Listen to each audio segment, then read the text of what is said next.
You guys have seen the game show Jeopardy, and so we're going to look at 4 key scriptures tonight in the Jeopardy style of play that a lot of Hebrew Israelites misuse to try to demonstrate their claim to a Hebrew identity. And so let's take a look at these right now. You got them up on the screen. I'm going to have to do a little bit of adjusting here. I'm playing around with this. Okay, that should work. This took forever to get just right. You would not believe how long this stuff takes. Hey, what's up, BK Apologist in the building? Everybody definitely subscribe to my man. That's Alfredo Valentin. He's doing big things. Him and Adam Coleman did a fantastic job analyzing that Brother Jabari Vince Bantu debate. I learned a lot from Alfredo. That's my man. BK Apologist stands for Brooklyn Apologist. So he gets nothing but respect, and I hope to work more and more with him, and by God's grace and His providence in the years to come. And I say that with all sincerity and respect due. All right, so here we are now, and before I get into these 4 scriptures, I'm going to update my definition for Hebrew Israelism slightly, and let me show you that now. So I'm going over to here. All right. And let's look at the screen, and it says my most recent definition. I made slightly more precise changes, so always trying to improve here, and I believe that we did here. All right, I got 2 screens going, so there's a lot going on right now. So if you see movement and all that, it's just there's so much on the screen. I actually even have 2 monitors up. I finally managed, my dumb brain finally managed to figure out how to do it. Took forever. So anyways, here we are. Hebrew Israelism, a web, because it's interconnected, of religious belief and practice based upon 2 central claims. Number 1, descendants of enslaved persons. And I think that's a good term, by the way, because when you say descendants of slaves, even though enslaved persons is a little bit longer phraseology, the beauty of saying that, as beautiful as such a phrase can be, please understand where I'm coming from, is that it reminds everybody we are talking about men and women made in the image of God. And so when we say enslaved persons, I think it helps us remember, these are people we are discussing, right? Sometimes even the phrase slave can act, I think, unknowingly to almost diminish people's humanity, and we don't want that. And so that's why I use enslaved persons. I didn't come up with it, but anyways, continuing on. A web of religious belief and practice based upon 2 central claims. This is Hebrew Israelism, the ideology, right? Descendants of enslaved persons thought to be of African descent are the true biblical Israelites, all right? So here's the way that works, okay? Meaning people would think they would generally be of African descent, these descendants of enslaved persons, but they're actually the true biblical Israelites, also with the word true implying that there are fraudulent claimants to that title, position, and identity. Scriptures we're going to look at tonight are 4, 2 of which are very minor, 2 of which are a little more significant. Scriptures that are sometimes levied to champion the idea of this thesis, just the first part. Secondly, lineage has salvific implications. Lineage has salvific implications. All right, so when we talk about salvific, this has to do with salvation, soteriology, right? And when we say implications, it means application, ramification that comes out of who your father is, basically. I'm seeing a couple comments. I see Haunting Atheist, Owning Atheist. Joseph Smith needs to visit the Boom Boom Room. So we have people actually talking about the Boom Boom Room, which is, always welcome. We are working on that. We also would like him to visit the Boom Boom Room as well. I cannot find a place where this comment will go and not be there. I probably really can't put comments on the screen in this broadcast too much. There's just too much here. Yeah, there it goes. It's so small. Yeah, but agreed with that. We're working on it. And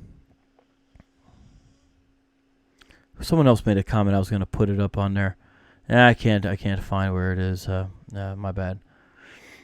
Okay, so that's the first thing. Now, next part we go to Hebrew Israelites define adherents of Hebrew Israelism who claim and profess a Hebrew Israelite identity.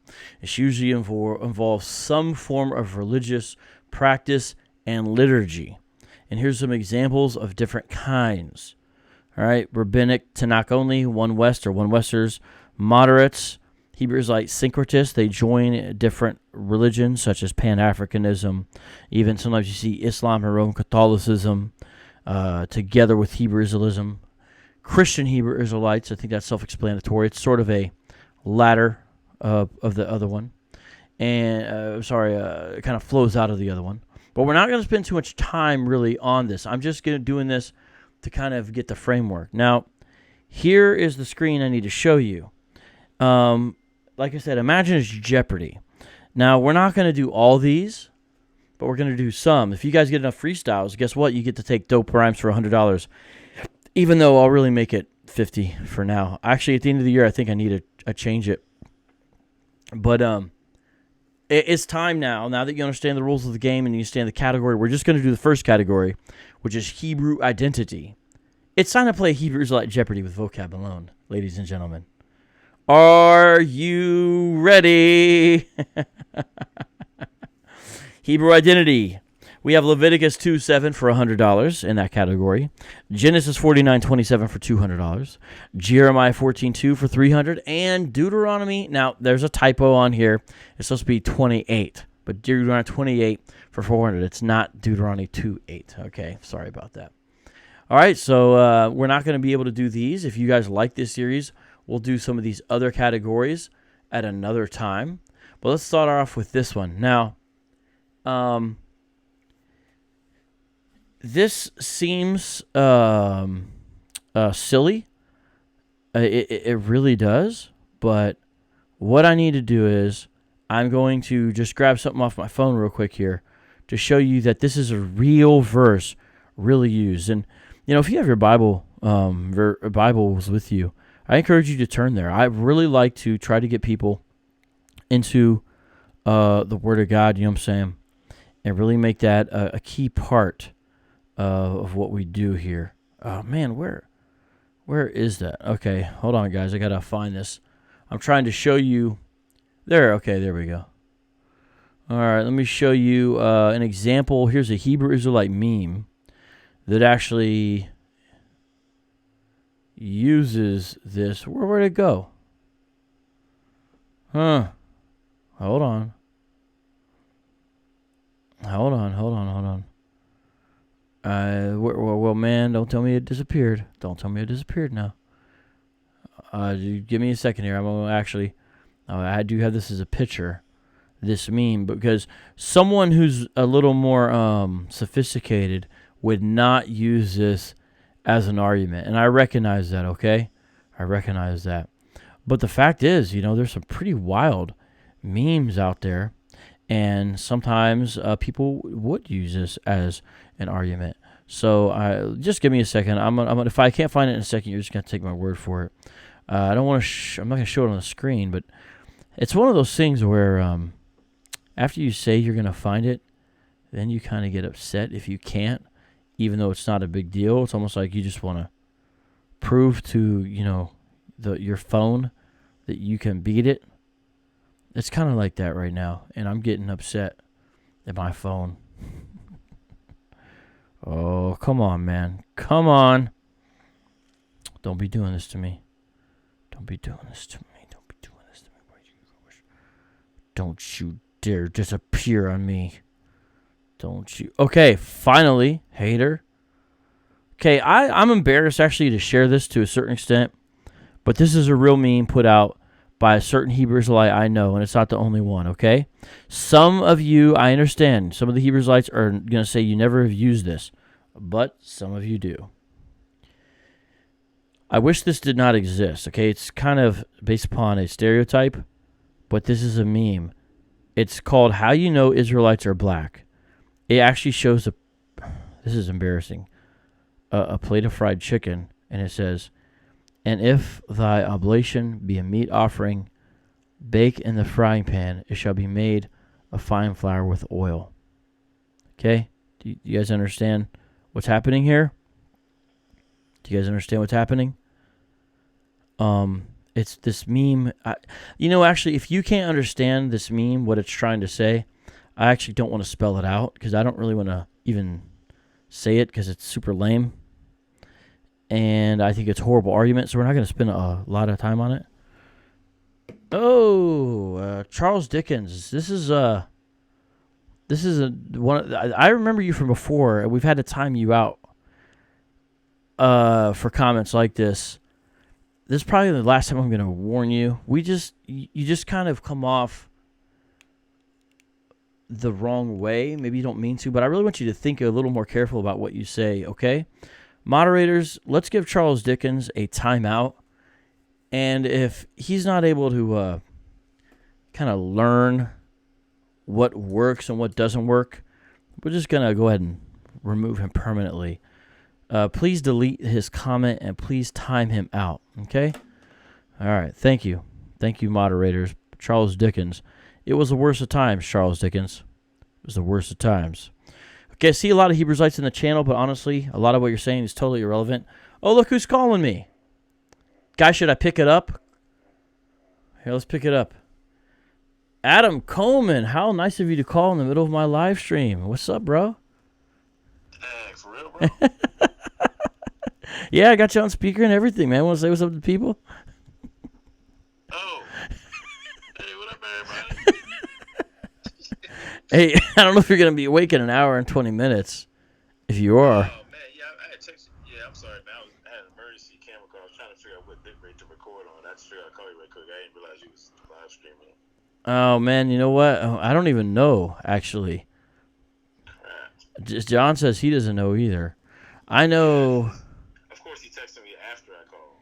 Yeah, I see that. I don't know, man. David's our best bet. Man, I'm sorry. Yeah, it's all good. Nah, my bad. No, it's all right, man. It's just funny. Everyone tell Adam bye. All right, peace. All right, God bless, man. Does anybody know what bitrate Adam Coleman should record at? I actually don't know the answer. If somebody knows, maybe you can help him out. Okay. So watch the comments here, people. Watch the comments, okay? Now let's turn to Leviticus 2:7, and let's see what it says. It's on the screen. Now let's find out what the problem is with using this. Again, the argument is that, hey, this is how you know the Israelites were black folks, because this verse is supposed to have to do basically with fried foods, such as fried chicken. Oh, here's the real problem. The Hebrew word there, minka. There's a Hebrew word there, minka. It's not even supposed to be translated as meat. That's the essence of the problem. Now, there's other problems with the way that meme is used, but minkna should not be translated as meat, but as grain.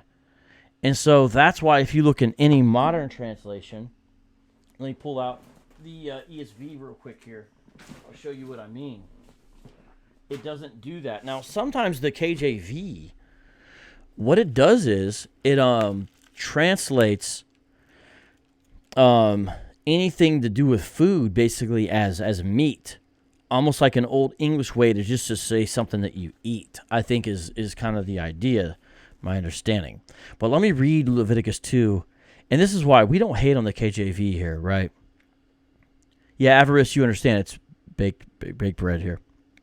Let me go ahead and read Leviticus 2, starting in verse 1, in the ESV. And, that's why sometimes the KJV does present people with problems. If they base arguments upon some of the bad translations that do happen, then it creates issues, such as if you think this refers to fried chicken.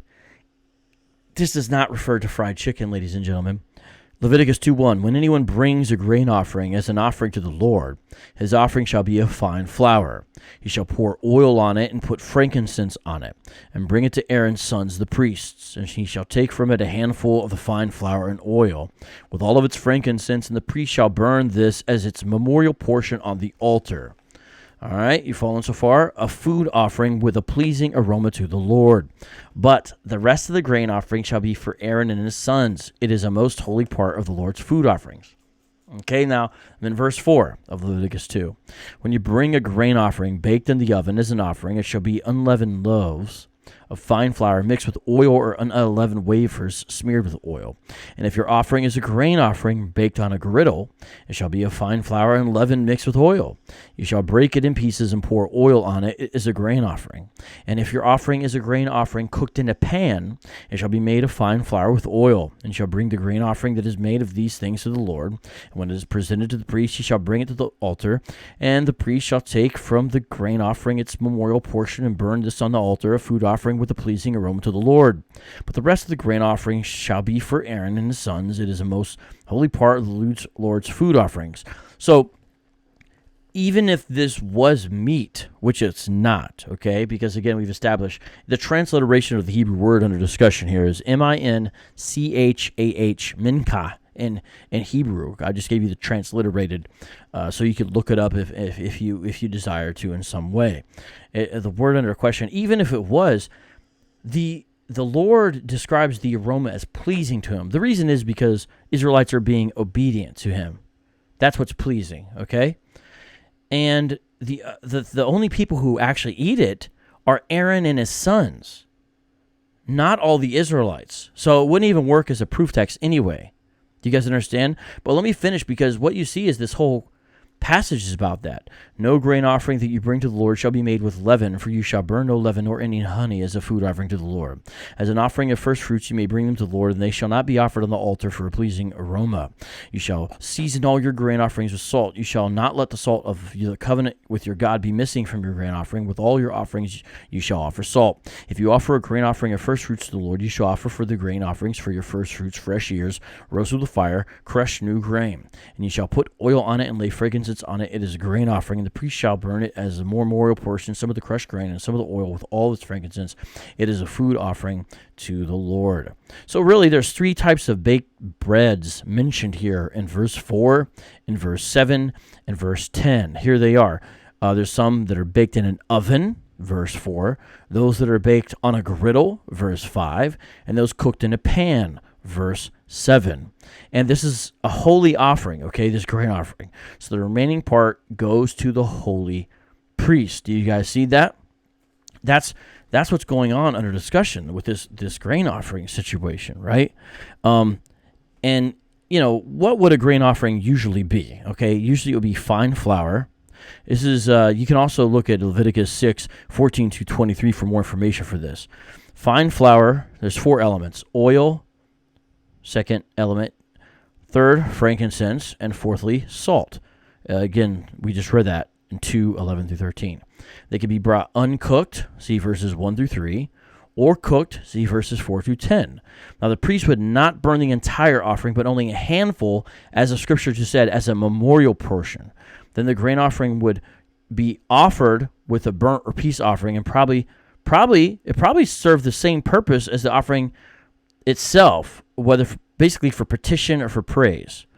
All right. Now I'm going to read some notes here that help us understand this better, because it's not enough just to say, hey, this is the wrong translation. This doesn't even refer to fried meat, really. You know what I'm saying?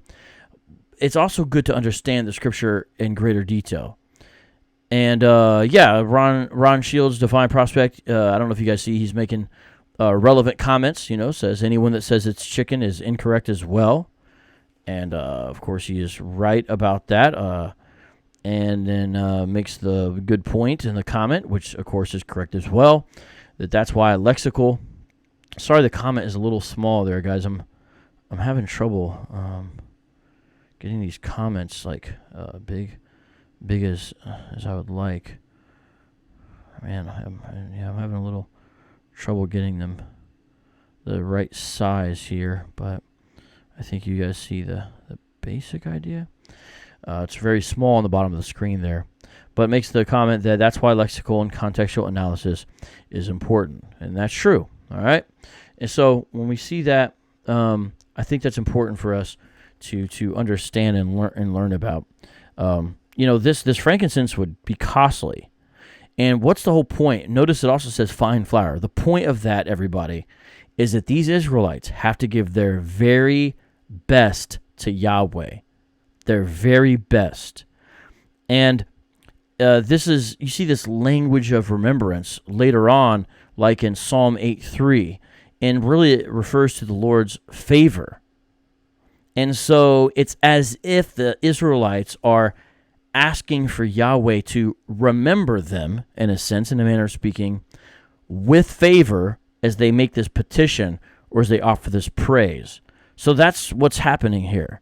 Now you notice some things are prohibited. Leaven is prohibited. Honey is prohibited in this situation, not from eating at all, I don't think. All right, because those same things, they could be presented as first fruits, I think, according to verse 12, but they were not supposed to be burned on the altar. You can also see Numbers 18:12 through 13 for that. Now, why is that? There's different explanations. Some people say because what leaven represents, we see this later on in the Bible, is corruption, and that's why, Matthew 16:6, for example. Leviticus itself doesn't really offer us direct clues, right? You know what I'm saying? What about the salt, which is a preservative? That seems a little bit more clear. It's called salt of the covenant in Leviticus 2:13. This is also used to refer to the fact that the covenant relationship between Yahweh and his people is permanent. We can see that in Numbers 18:19. And so the salt is supposed to remind the people of Israel constantly that this covenant relationship with the Lord is really important, substantial, significant, has weight to it. You see what I'm saying? And really, I mean, I think that's enough with that one, because that's not a prominent verse. Okay, I'm just putting that in there to show you to always check out memes. All right, okay, that's not a prominent verse, but there's a local guy, and I respect this man. I like this man. This man is a kind man. Jedediah ben Israel from Israel of God. I've actually seen him use this, and I have another person who also saw him use this. And so I actually know somebody who used this as an argument, right? But it's a really bad argument. And I think most people know that. But I mean, this is the kind of stuff we got to watch out for. All right, let's go on to the next one. We're under the category of Hebrew identity, and now we're going to look at Genesis 49:27. So go there if you could. I'm going to give you a couple seconds to try to turn there at Genesis 49:27.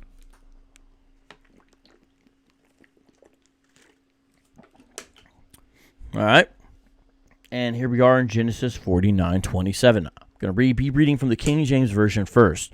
Let me turn here in my Bible as well. All right, here we go. Genesis 49:27 says this in the King James Version. Actually, let me go ahead and give context. I debated if I was going to do this. What I'm about to do. Because I know that a lot of times, if I refer or use a commentary, a lot of times some detractors think that's a sign of weakness or something like that. I don't agree. I think it's good to learn from others who have studied these. And one of my favorite guys to do that with is a man named Bruce Waltke. I don't agree with him on everything. Don't need to get into that now. There's a whole controversy regarding him and Biologos I don't need to talk about. But this is his commentary on Genesis. I don't have the cover. I don't have the dust jacket for the book. But it's on Zondervan. And what I want to do here is simply read something that gives some good background for Genesis 49. All right, I'm going to read this, and then we're going to look at Genesis 49:27. All right, the theme of Genesis. So this is Book 10 of Genesis, Act 4, Scene 3 is the way he breaks this down. So let's talk about the theme here. God blesses his elect people. So I'm quoting from the Waltke commentary. I want to make that clear. These are not my own words, okay? Page 601. This is a great commentary, and I just encourage you, if you're going to get a commentary of Genesis, this is a great one to get. All right. God blesses his elect people to become a great nation entailing numerous progeny possessing the promised land, now becomes focused on Joseph and his sons. That's the focus here. Ephraim and Manasseh. In this scene, Jacob gives Joseph a double verbal blessing after first adopting his sons and then blessing both of them, and a unique gift of land at Shechem. Moreover, he advances Ephraim in status over the firstborn Manasseh by giving him the greater blessing. This is this common theme of reversal that you see in Scripture a lot of times, where you see the one who's not supposed to gets it according to God's own sovereign choice. This is an example. Another example, of course, that's very famous is Jacob and Esau. You could similarly say the same thing with Ishmael and Jacob, okay? God chooses. And that theme continues all the way in 1 Corinthians chapter 1, all the way to chapter 4, but especially 1 Corinthians chapter 1. This scene, Genesis 49, which we're going to read here, lays the theological foundation within the primary history for giving Ephraim and Manasseh equal status in the division of the land with their uncles and for the prophetic anointing of Israel's kings that leads to the emergence of the northern kingdom, of which Ephraim is the dominant tribe to become a world power. Turning the page here, Waltke's commentary. Getting some commentary here. All right. All his life, Jacob kicks against primogeniture.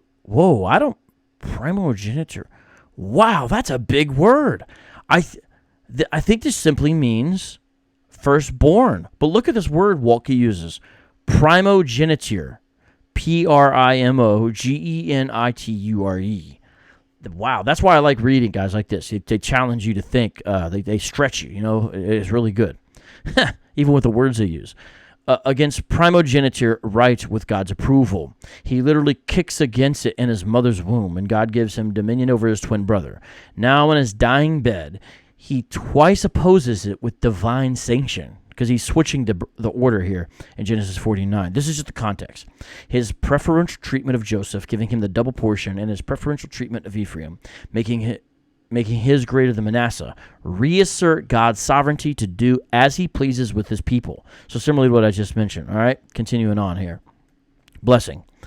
Through the patriarchal blessings, the elect generations are linked in space and time and able to multiply and overcome their adversaries. At first, God directly blesses the patriarchs, Abraham, Isaac, and Jacob. In the case of Jacob, his father also mediates the blessing. Now Jacob mediates the blessing without the direct intervention of God to bestow it. Later, sacred personnel, the high priest and king, mediate God's blessings on the generations of Israel, and the people's prayer for one another mediate blessing. The ascending Jesus Christ, who is prophet, priest, and king, and Son of God, extends his pierced hands toward his representative church and blesses it. Today the Lord richly blesses all who call on him. Romans 10:12. So he's just showing there that mediated blessing is an important concept, and who is the mediator changes somewhat throughout biblical history. And even now, of course, in the final mediator, the most important, we don't need any other, Jesus Christ on behalf of his people. Now let's talk a little bit more about this. If the interpretation of 48:22 offered above is right, Jacob took Shechem through the cruelty of Simeon and Levi without acquitting them. Elsewhere, God uses evil to achieve his aims without acquitting the guilty. For example, in his use of unbelieving Israel to establish his monarchy, in his use of Assyria to punish Israel, in his use of wicked hands to shed the saving blood of Jesus Christ. Continuing on here, now specifically on chapter 49. So I'm reading the background for Genesis 49, everybody, okay?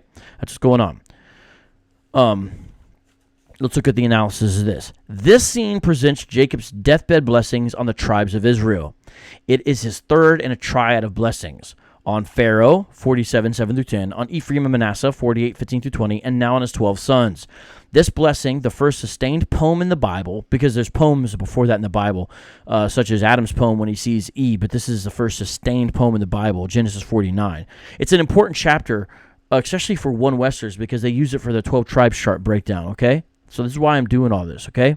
All right, let's keep it going here, all right? The first sustained poem of the Bible, and one of the oldest of any length, is the climax of Act 4. They're saying this is Book 10, Act 4, Scene 4, because you can break down Genesis according to different literary structures, okay? The summarizing prose, introduction, which is Jacob's speech, and conclusion, which is the narrator's comment summary, state its purpose: the identification of the 12 tribes of Israel and of their individual blessings, prophesying their unique destinies within their common destiny as a nation. That's important. That's important now. Pay attention. These summaries certify that the blessings are intended for the tribes that descend from the 12 sons, not just for the sons. Paradoxically, what the narrator calls blessings are often anti-blessings, such as in the case of Reuben, Simeon, and Levi. Keeping it real, right? However, in terms of the nation's destiny, these anti-blessings are a blessing. By demoting Reuben for his turbulence and uncontrolled sex drive, Jacob saves Israel from reckless leadership. So even though Reuben is the eldest, because of his behavior, he is not at the head of the tribes or anything like that, right? And in this instance, Joseph receives the main blessing. But that helps all of Israel. See what I'm saying? See what Waltke's saying? I'm just summarizing it. Continue on, 603, page we're on. Likewise, by cursing the cruelty of Simeon and Levi, he restricts their cruel rashness from dominating. By the way, the One Westers, so we have Ron Shields, Divine Prospect, in the live chat. I want everybody to understand that he would not hold to this interpretation I'm about to bring forth. Now, the next two verses he might hold to that I bring forth. I don't know. We'll have to see what he says. Real quick, that's a little bit off topic. You're asking about theosis, such as what's taught by the Eastern Orthodox Church. That's a whole thing in itself. The short version is I've heard it defined different ways. So the short version is there's versions of theosis I've heard that I think sound acceptable, that just really are sort of a certain way to describe ultimate sanctification or our glorified, perfected state. There's other ones that I think are problematic and that I don't think they're describing anything biblical, but they're describing something that really comes out of strictly the traditions of the Eastern Orthodox Church. I think there's a spectrum of how Eastern Orthodox teachers speak on theosis. So that's my short answer. And then he says, can you do a show on British Israelism? I got to tell you, I've been wanting to do a show on British Israelism forever. I've got almost a dozen books on the topic, including on the Christian identity, the extension of it. The problem is I've not been able to do the deep dive yet, but the answer is yes. When, I don't know, but yes, because that is something I've been burning to do. This is a fascinating topic, British Israelism that you bring up. Continue on. Where was I? Hold on. The narrator provides a frame to the patriarchal poetic blessings with a summarizing prose introduction. So, guys, even if you're not into Hebrew Israelism and, dealing with that, it's important to know God's word, all right? And so hopefully this is a blessing and helpful for you no matter what, okay? This is in your Bibles, you know what I'm saying? And it's good to know what's in your Bibles because God intended it for a purpose, didn't he? Yes, he did. All right.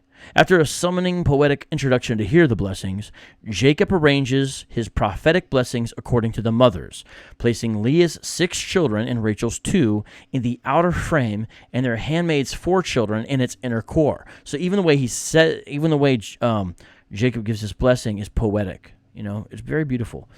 Oh man, I hope I don't have to sneeze. I'm at to sneeze. The resulting chiastic pattern that means like a certain poetic structure that kind of goes like this. All right. Unifies the poem. With the exception of Issachar and Zebulun, each group is presented in birth order of the sons. The poem is also structured by a prayer. About midway through the blessings, what is known in poetics as a center line, Jacob interrupts the prophecies to address God in 49:18. He petitions God for deliverance in this apostrophe because his prophecies explicitly and implicitly predict fierce hostilities against the tribes. So this is good stuff. Did you realize even something that you maybe weren't aware of in Genesis 49 is beautiful, structured in the original, and it shows up in the English as well if you look at it, with a very specific poetic structure, and yet it's true, and it relates to history and the future, and it's a prayer. That's beautiful, right? It's beautiful.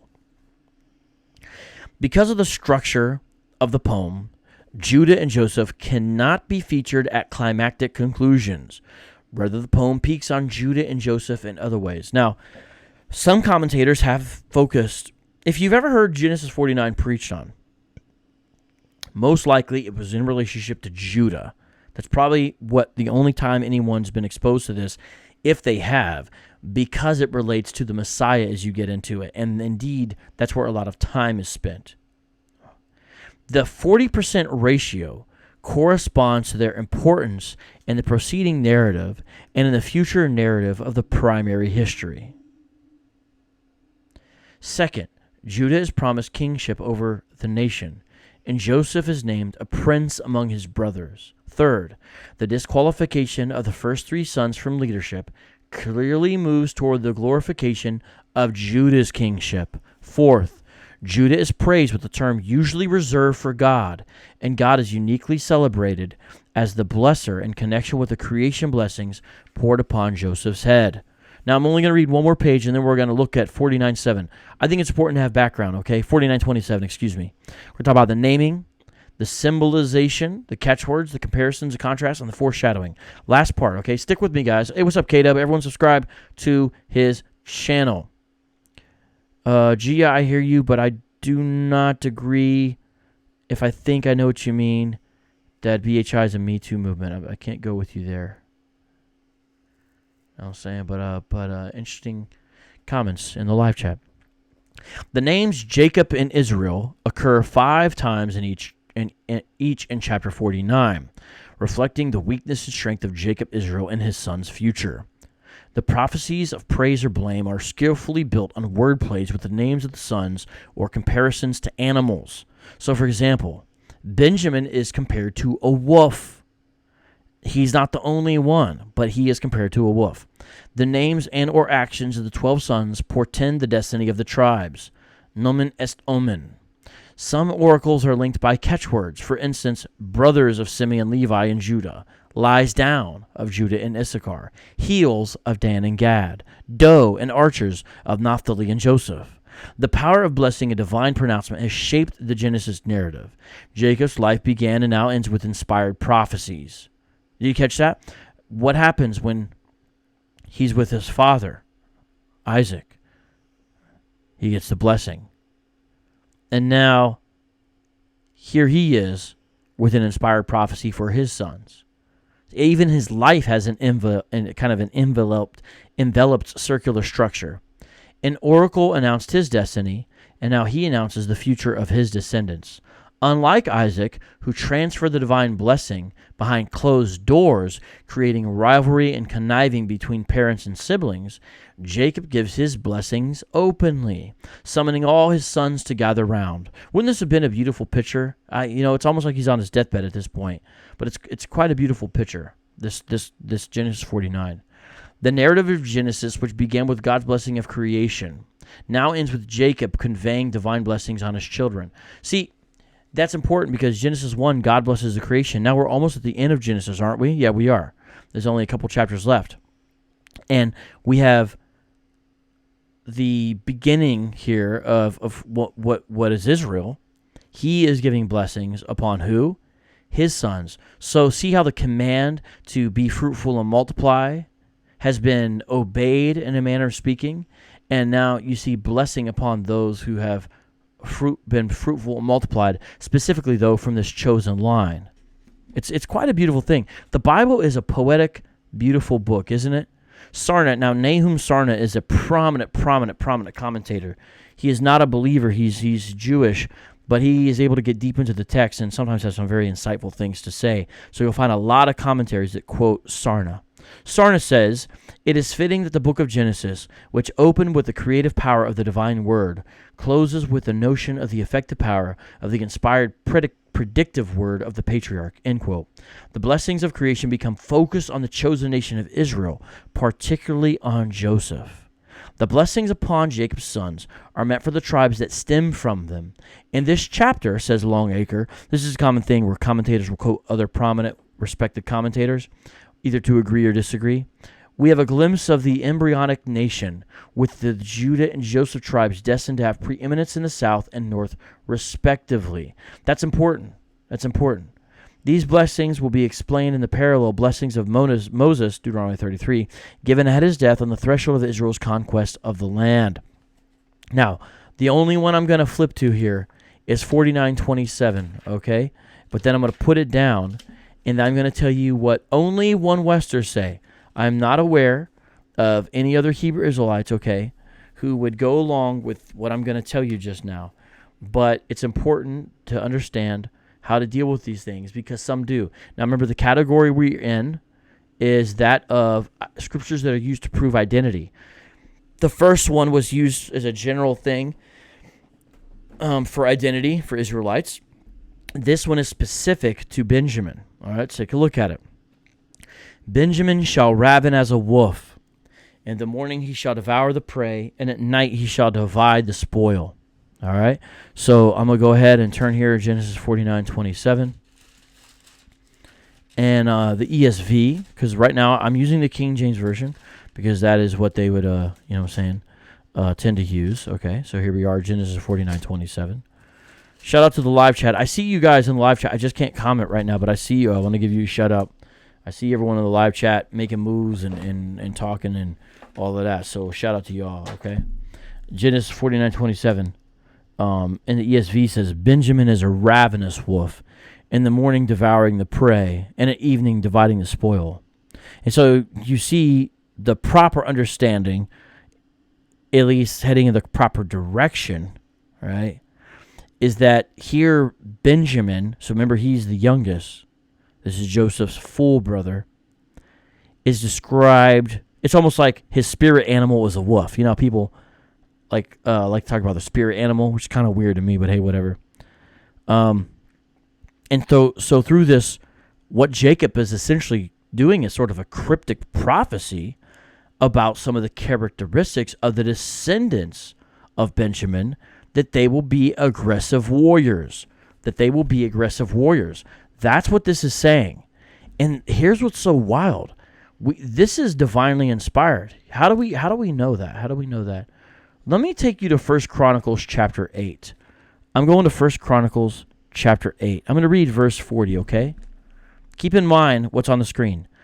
The sons of Ulam were men who were mighty warriors, bowmen, having many sons and grandsons, 150.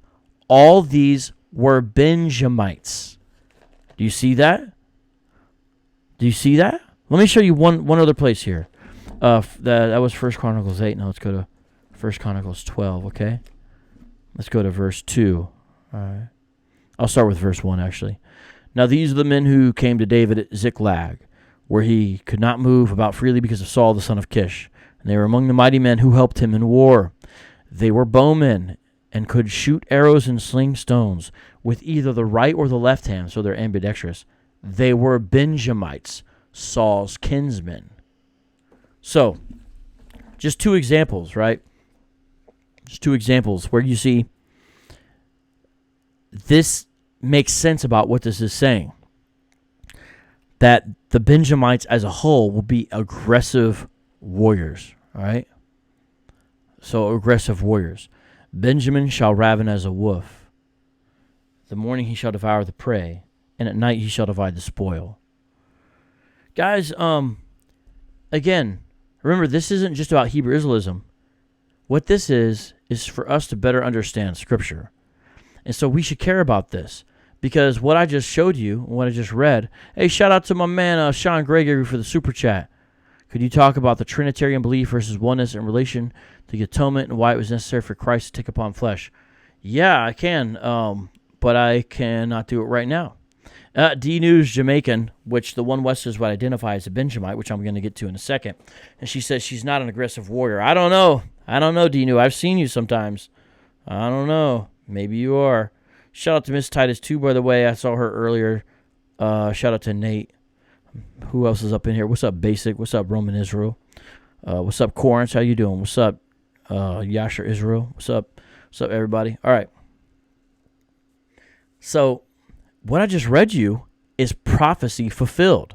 Do you see how this inspired prayer, which is given over all the sons, but specifically here we're talking about Benjamin, is actually fulfilled with the characteristics that we see the Benjamites have. That's a beautiful thing. It's stuff like that that makes secular scholars say, oh, that's like, written in after the fact, stuff like that, right? But we can see that God inspires the father, Israel, and he gives something about him that's true, all right? Now, I have actually heard Hebrew Israelites say, one Westers, camp members only, say this. Do you know the Bible predicts reggae music? I kid you not. Do you know the Bible predicts reggae music? And you'll say, huh? I'll say, yeah. And did you know that the Benjamites are actually the modern-day Jamaicans? And you're like, huh? So, yeah, turn to Genesis 49:27, right? And so here we go, Genesis 49:27. And we go over here, and what do we get when we see Genesis 49:27? Well, we see Benjamin. What's Benjamin described as? As a wolf, they'll say. They'll say, okay, what do wolves do? You might say, if you think about Teen Wolf, you'll say they dunk basketballs, like Michael J. Fox, just kidding, and surf on vans. No, that's not the answer. They howl, right? They howl, all right? So the howling of the wolf is something that puts fear and can be heard from all over against the enemies of the wolf or its prey, right? I don't know if you guys have ever heard this, but this is what one Wester campers say about Genesis 49:27 being used as a proof text to prove that Jamaicans are actually Benjamites. And then what they'll say is, this is describing the Jamaican practice of chanting down Babylon. To chant down Babylon means to sing songs against the establishment oppressor, right? Like Bob Marley did or something like that. So chant down Babylon means to sing of its destruction, to kind of sing it away, you know what I mean, type of thing. Well, that's a common thing within a lot of classical reggae. And so they'll say that's exactly what's being described here. I kid you not. Now, let's stop here and ask a question. Shout out real quick to Connor for the super chat. Love the Bible study tonight. Trying to resist the urge from singing tunes from Joseph and the amazing Technicolor Dreamcoat. I've done the musical twice, so I'm getting a lot of flashbacks. Well, Connor, did they have anything about Genesis 49:27 in there? I kind of doubt it, but if they did, that certainly would be fascinating. I have never seen that musical. I don't know if that makes me good or bad, or I don't really know what that means.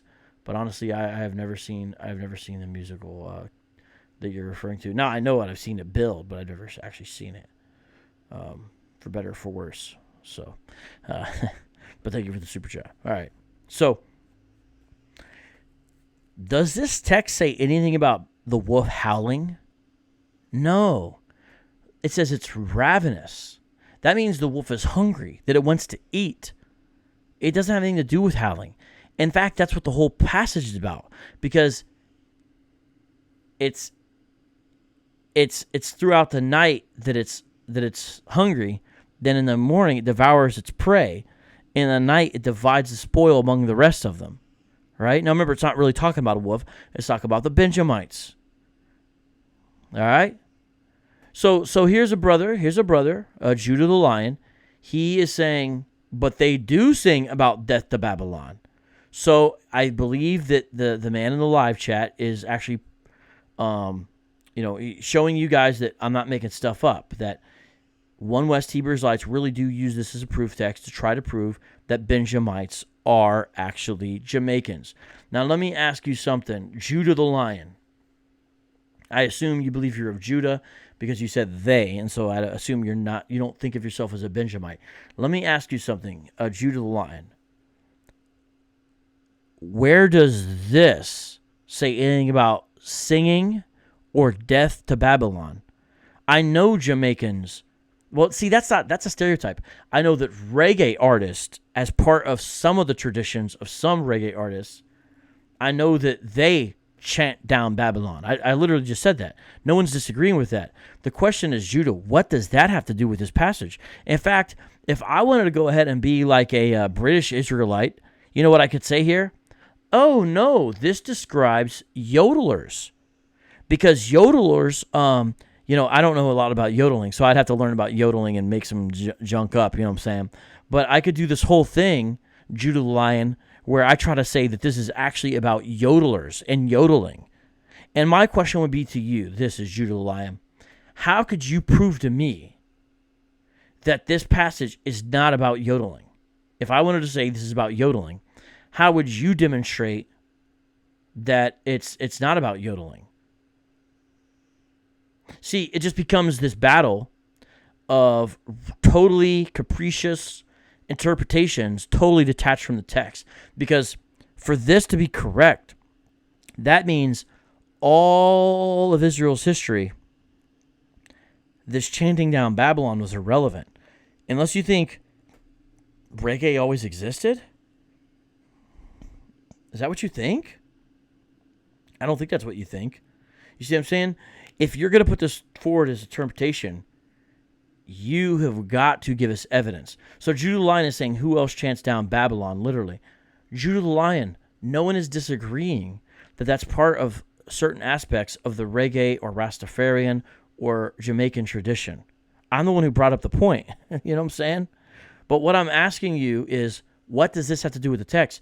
Judah the Lion, where does the text say anything about howling or singing or Babylon or chanting or anything like that? It doesn't. You know what I'm saying? We got Patrick Harris up in here. My family is from Jamaica, Clarendon to be exact. Benjamin is not Jamaica. Well, amen, Patrick. Hey, D-New, I know you live in Canada now, eh? But do you know where your folks originally came from in Jamaica? Do you know where? I'd be curious. Hey, what's up, Dr. Funny? Fantastic to see you, my man. Oh, your fiance is from Clarendon. So, Ginbe. So now we've got a... wow, fascinating. So we... Oops, I actually put... Well, I'll actually just leave that up there since I brought it up there. Izar. Okay. You tell me. According to your interpretation of Genesis 49:27. But this is important. Do you guys understand that this is something One Westers actually use? Because you see the One Westers arguing with me in the chat. So Izar, who are you saying the spoils are? See, this is not one set of spoils one time. This is anytime there's spoils from war. Devour the prey under consideration. Divide the spoil from the prey. This is obvious and clear. It's fulfilled when what we have is a situation where Benjamin is being described as aggressive warriors. That's the interpretation that almost everyone's understood, and it's clear and obvious. What I'm asking you is, Izar, I'm gonna if you can't answer me anytime soon, I'm gonna go ahead and go to the next thing. Could you please tell me what the spoil is according to your interpretation? But don't just tell me what it is. I want you to tell me why you come to that conclusion. Now notice, and Judah, I'm not trying to embarrass you, but notice how you're not actually proving your interpretation of Genesis 49:27, which, by the way, is just handed down to you from One West. You're saying just because he doesn't believe means nothing. That is your last comment. That's your most recent comment, Judah the Lion.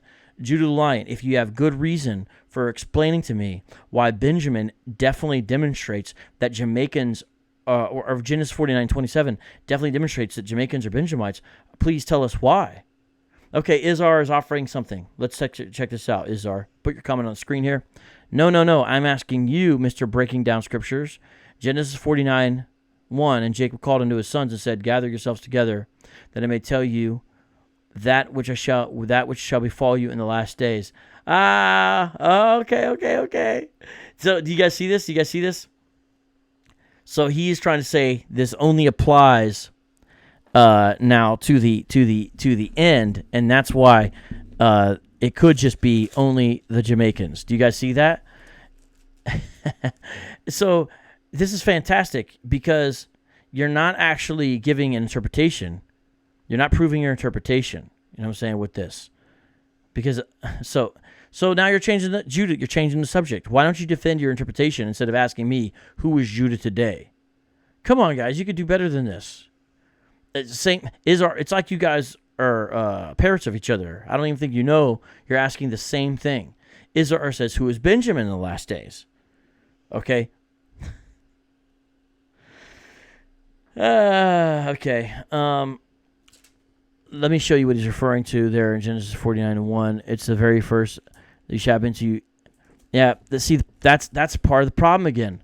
You're using the King James Version, and that's not really a proper understanding of it. That's why the ESV, for example, says the days to come. And you could take this as the future, maybe even the distant future, or the latter days, such as in Isaiah 2:2. But the reason why that's even there is because there is a predictive element to this prayer. So remember, he's already blessed Joseph and his 2 sons. Now he summons all the others together, and really he's indicating their future destinies. And so these aren't just wishes for Jacob. There is a predictive element to these. But you can't just make it the end times or something like that. It just means in the future, not now. All right, well, it's clear you guys cannot defend. I hear you, Judah Lion. Okay, I respect that. He's saying he's driving. Hey, we try to be fair here, okay? Look, check this out. Brother, if you're driving, I ask you in all due respect, please stop texting right now. Just listen to the show. I won't call you out anymore. If you're driving, we don't want you to look up some response and be driving and hurt yourself. I'm serious. I really mean that. So I'll just let that slide. It's cool for now. I appreciate your interaction, Judah Lion. Ain't nobody want nothing bad to happen to you. If you're driving, please don't be messaging me, my man. Please. And it's cool. I got you. Okay, I respect that. But I got to go on to the next one. So actually, I cannot wait 5 minutes, my friend, okay? Do what you want. You're a grown man. I'm just saying these are my sincere wishes for you. Okay, I think we've looked at Genesis 49:27 enough here. So let's go on to the next one as we continue here in our game of Jeopardy. But I am glad he brought up that, though, Genesis 49:1, so we could look at that. It's just saying it has to be with future. It's just saying it's future.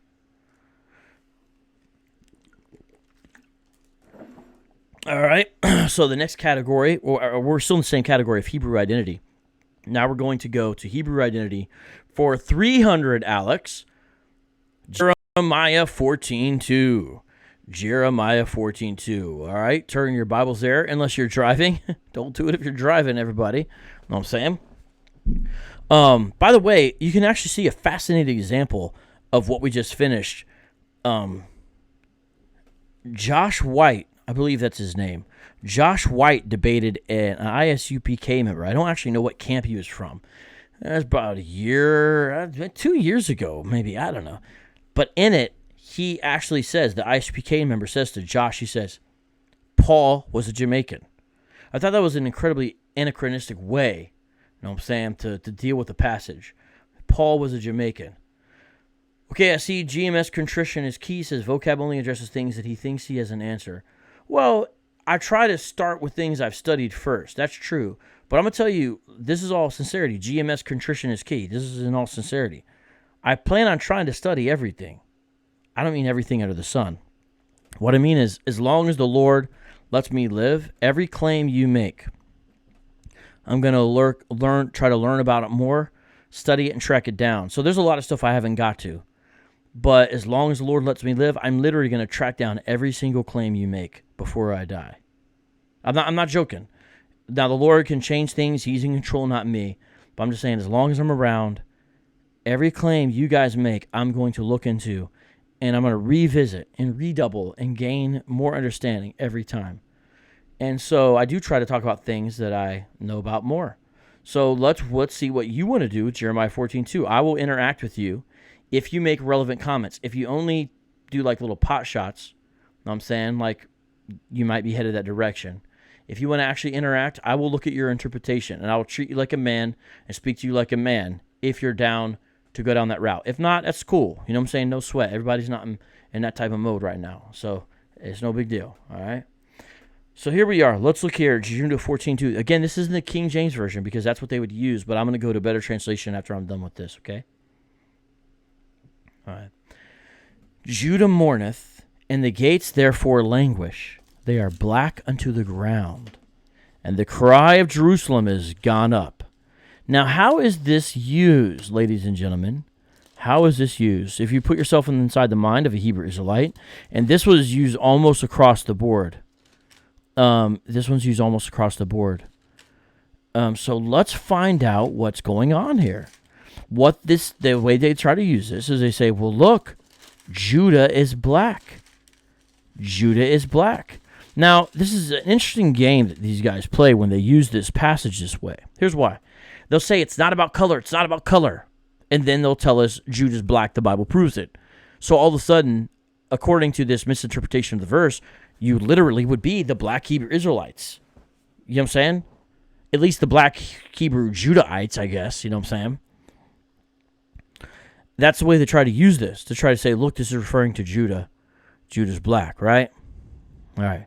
So let's find. Okay, so here's a brother who I respect. By the way, I'm glad you're here.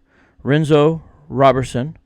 I want to make sure that I point out not all people who would identify as Hebrew Israelite agree with the interpretation. But I will say this interpretation is across the board. Almost every book I read by Hebrew Israelite does include this verse.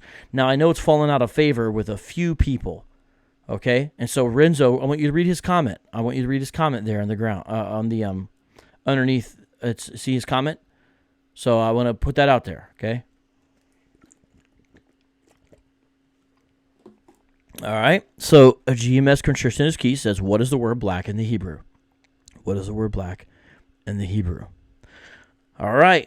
Excellent question. Let's look at that. I'm going to have to switch screens here, ladies and gentlemen. Let's go into Logos, and I'm going to bring it up. Let's go to Jeremiah 14:2. You know what I need to do here? I need to move myself to the other side of the screen, I think. Let's see here. Just a second, guys. I'm making a small adjustment. I have Logos up now. I have Logos up here.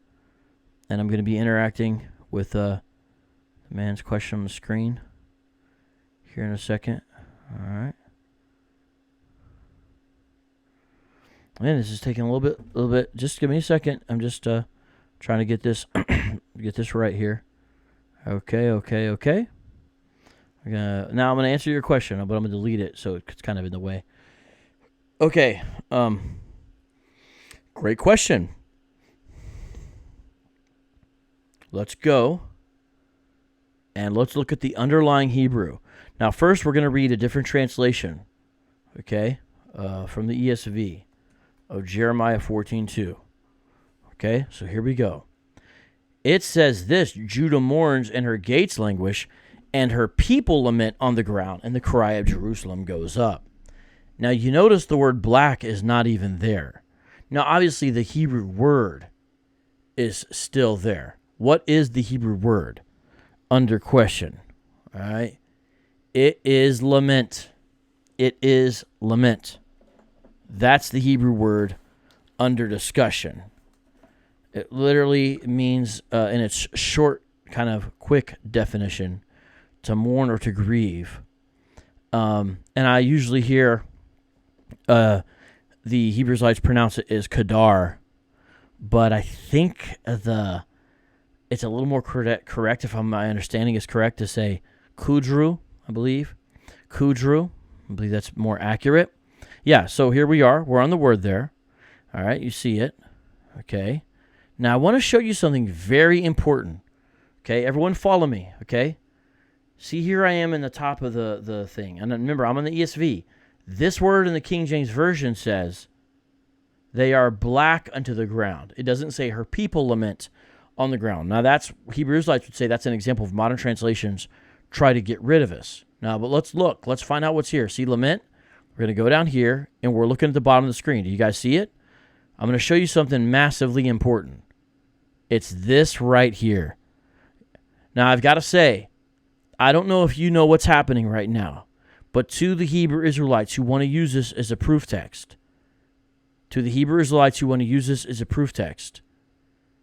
you're done. And I say that with all due respect. So GMS contrition is key.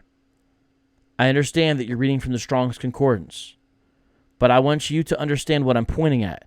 Look at the bottom of the screen, everybody, right over here. See where my thumb is pointing to? Right there. See it? See where what it does is, Logos is a powerful tool. I click on the English translated word in ESV, but the important part is to go to this word, which you already said that's what it is, which you're correct. Okay, you said Kedar, but Kudru. Okay, so here we are. Now, what I do is I click on this. Now, I already knew this. This is why I'm doing this. I'm not doing this on the fly. I already know this. This is going to happen. That's why I said you're done. It's a verb. That's the real nail in the coffin for this bad interpretation. It is a verb. Do you understand what that means? You're trying to take it as an adjective. You're trying to take it as an adjective. Everyone, I understand you're talking about different things in the live chat. Everyone in the live chat, stop just for a second. Stop talking about all those other arguments, please. I beg of you, for a second, okay? Stop talking about those things. The underlying Hebrew word is a verb. It's a verb. It's done. I don't think you understand. Izar, are you listening? No, it's not Shakor. What are you talking about? It's not Shakor.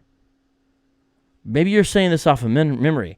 The other guy, even though his pronunciation would be different, he would say Kedar. It's Kudru. At least him and I understand that. This term lament is not Shakar. You don't, brother, with all due respect, you don't know what you're talking about. Yeah. GMS contrition and key. Okay. That has to do with it being in the perfect. This has to do with breaking down what the way this word is in the sense. Has to do with the Hebrew. The word is here, okay? So don't get distracted by that. What this does in Logos, and this is a powerful part of the program, and you can see this anywhere. You can do this go to Blue Letter Bible. I don't use Blue Letter Bible, but I know a lot of you guys do. Go to Blue Letter Bible and you'll see this as well. I'm pointing this to you to help you out. And I literally mean that. I'm trying to help you. You do not want to use this as an argument, because what you're taking for black as an adjective, it's a verb. So I think, good. Michelle understands. That's good. Okay, good. And also Travis understands. Good. You guys try to interpret this as an adjective. Okay, good. It looks like Travis knows some Hebrew. Good, he's explaining it. Everyone look at Travis's comment. Travis, if you can, break this down as much as you can, because I'm going to be looking at some other stuff, so it's helpful. GMS contrition is key. Look at Travis's comments. He's explaining to you the way this is parsed out. These are the different verb forms, okay? So again, I just have to repeat this again and again and again. This is a verb. It's a verb, but guess what? The argument's not done there. So I hope it's been hammered home. You do not want to use this as an argument, because for your argument to work, you have to take black as an adjective. But I don't think you understand. This is a verb. That's why it's better translated, her people lament on the ground. Now, here's the question. Why then does the KJV say they are blackened to the ground? The answer that I've been able to look at, because I've looked into this, okay? There's older English dictionaries, and my brother Abu actually has photocopies of these. Older English dictionaries, which have black in English as a verb, meaning to lament or mourn. The point is, because of the archaic English, black into the ground could be proper. You know what I'm saying? Let's see here. Divine Prospect, what he's saying. He's saying, yeah, he's got good advice for you guys, if you guys see what he's saying, okay? He's got good advice. Now, I'm not even going that deep. I'm just trying to show everyone to understand this is a verb, not an adjective. Divine Prospect's in the live chat. We're not on the same side. We've debated, you know what I'm saying, in a sense. Now, by God's grace, hopefully we both want truth, but we're not on the same side. You know, we've debated each other. But I guarantee you, ladies and gentlemen, if you ask Divine Prospect, if what I'm saying is true right now about Jeremiah 14:2, he is going to co-sign the fact that this word in this sentence is a verb and not an adjective. I hope you understand what is being said. Okay, now it's about to get worse. It's going to get worse, okay? What I mean is not worse for those who want honest biblical interpretation. It's going to get worse for those of you who want to misuse this verse, okay? And again, Renzo and I have had our disagreements in the past, but he understands what I'm saying is true here. You know, if we both have open eyes on certain things, we'll come to the same conclusions. There's other ones we can talk about as men and disagree with. Okay, it is what it is. It's fine. You know what I'm saying? And so I just want you guys to understand that this is a verb, not an adjective. But for the argument to be used the way GMS in the live chat is using it, it would have to be an adjective. What's up, Liza J? I see you in the live chat. Put out some dope videos today, by the way. So shout out on that. All right. So now let's do this. Divine Prospect, check it out. I haven't watched your breakdown of this. However, I'm going to take it on faith that it's legit and all that. You know what I'm saying? And so if you want to drop the link for your breakdown of this verse in there, it's all good, man. Go ahead. You know what I'm saying? I'm going to tell my moderators not to delete it or anything like that. If Divine Prospect, Ron Shields, that's the Kingdom Harbinger Ministries handle. If he drops it in there, everybody, go ahead and let him keep it in there, okay? That's up to him if he wants to drop it in there. But if he does drop it in there, it's all good. But let me turn back to this argument, this discussion, because there's some other points to be made, okay? And I'm gonna show these to you on the screen, okay? See this word Judah right here? See the word Judah? That is in the singular. That's in the singular. See down here? Singular. So Judah is in the singular. Now, hold on to that. Remember that. Judah is in the singular. Mourns is also in the singular. Do you see that? It's in the singular. Do you guys see this? So Judah and mourns are in the singular. Is everyone following so far? Judah and mourns, I'm going to use basic parlance to explain this. They go together because they're both in the singular. For the argument to work that GMS in the live chat uses, they have to have Judah matching down here with lament, the verb that they take as an adjective, to mean black, because that way it can describe Judah. Here's the problem, though, GMS. Lament, the word under question, is not in the singular.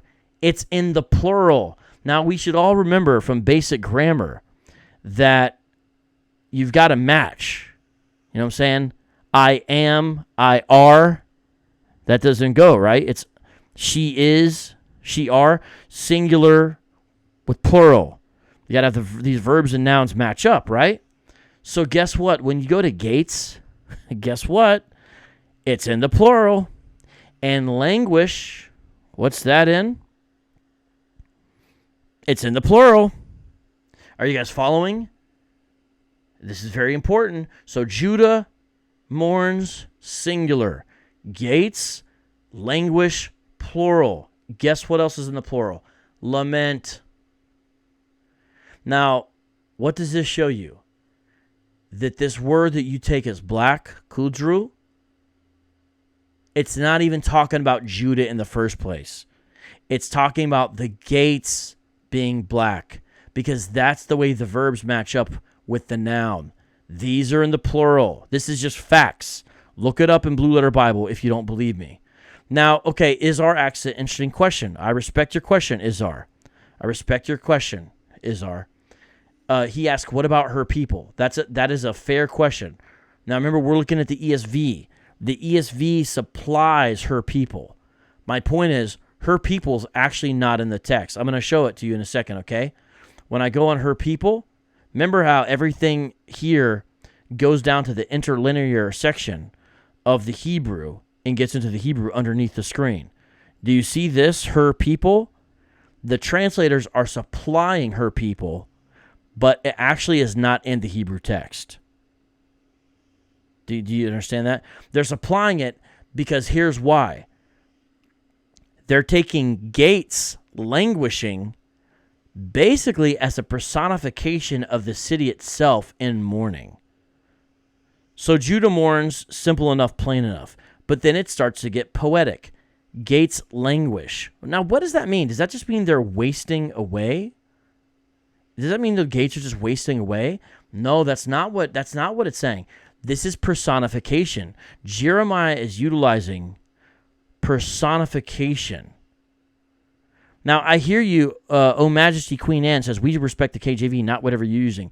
But you got to understand, I've already referred to the KJV, so that was on the screen earlier. Now I'm going to the Hebrew. I just have the English on the screen to show you, know what I'm saying, the way it interacts with the modern translation. But the important thing is the Hebrew down here, okay? So the translator supply her people to help us understand, because it's basically describing this city being personified in a way, but really her people's not there. So her gates languish is lament on the ground. By the way, which remember, again, I'm reiterating, the gates and lament here, they're in the plural. So these things match up. Gates, languish, lament, all plural, not Judah mourns. Here's the point. This lament word, kudru, can't even be talking about Judah because it's not even, it doesn't even match it. This is singular. This is plural. This is an verb, not an adjective. Okay? Does this make sense? So the gates are languishing, and then you see that they lament on the ground. Her people is taking the gates sort of as the personification of the people, but the actual Hebrew doesn't have her people in it. So it's just saying lament upon the ground, but it's taking this as a personification of the people. But basically what you see is here is that you have this city personified as if the gates of the city are languishing and lamenting down on the ground. They're in mourning. Now, actually, you have similar things to this in a couple other places in Scripture. Job 30:28, I go about darkened, but not by the sun. I stand up in the assembly and cry for help. That's actually the same word there, kudru. All right, well, it's not how it's pronounced there because of the way it functions in the sentence. Now, that actually, we're not going to get into that one because that's not on my chart today, but that's actually another one that's commonly misused. But this is a better example of the similar way it's being used in the sentence. For the wound of the daughter of my people is my heart wounded. I mourn and dismay has taken hold of me. That is what? Same word right here, mourn. So understand, it's a verb, ladies and gentlemen. And you can see it right here. Try to translate this as I'm black. For the wound of the daughter of my people is my heart wounded. I'm black, and dismay has taken hold of me. That doesn't even make sense. And it's impossible because it's a verb, not an adjective. This is very important to understand. Let me show you one other place here where you see this similar. He sets on high those who are lowly, and those who mourn are lifted to safely. Again, it's a verb. Same Hebrew word. See it down here? Same Hebrew word. And it's not those who are black are lifted to safety. That doesn't make sense. So this is important, all right? This is very important, everybody. And you can see what Divine Prospect, it's the Kingdom Harbinger Ministries, what he's putting there. You know what I'm saying? I think that should help you guys out further as well. Is my man, I just forgot the other brother's name. Oh, are you serious? Okay. I don't understand this comment. Bro Shim the Pain says, none of what you were saying makes sense, vocab, clickbait. Brother Shim. This is why I know some of you in the live chat got tired of me repeating myself. Like, I repeated myself like 20 times. The reason I had to do that is because I knew someone was going to say something like this. Now, I guess I could say I'm not explaining it clear enough, but I literally said the main arguments again and again and again. It's a verb, not an adjective, and it's in the wrong. One's plural and one is singular. Okay, and so you got to deal with it. GMS contrition is key. What it looks like you're doing is running to the Song of Solomon now, not dealing with Jeremiah 14:2, because you're saying, well, break down the paradox meaning of this other text. Does that mean that Gia loves Jesus is right? It's not even Solomon talking anyway, so it's irrelevant to your point. But does that mean you were then abandoning this as a proof text? Well, let me tell you something. I was in Atlanta one time, And some of you guys saw this on my Instagram. I was in Atlanta, and the strangest thing happened. I ran into Gorilla Hebrew in the store. It was bizarre, right? So I run into Gorilla Hebrew in the store, and we had a brief discussion. And he's okay with me saying this because I think they've already come out with a public. He's Alazar Ben Loya. He's the leader of Sakari camp. And I brought up Jeremiah 14:2 to him because I wanted to see what he would say. And guess what? He said, we don't use that anymore as one of our color scriptures. So one of the One West camps has actually abandoned this. And the reason is because he looked into it and he saw that what I'm saying is true. You have the singular and the plural problem, and then you have the adjective and the verb problem. It is just not an argument for what they want to make it to be. So even a One West camp, like Gorilla Hebrew, who doesn't even hold to the confusion of faces doctrine, they have abandoned that. Keith Kirkland says, vocab, you're full of ish, I'm out of here. Keith, that means you're a coward because you can't handle information that disagrees with you. That's what you're saying to everybody right now.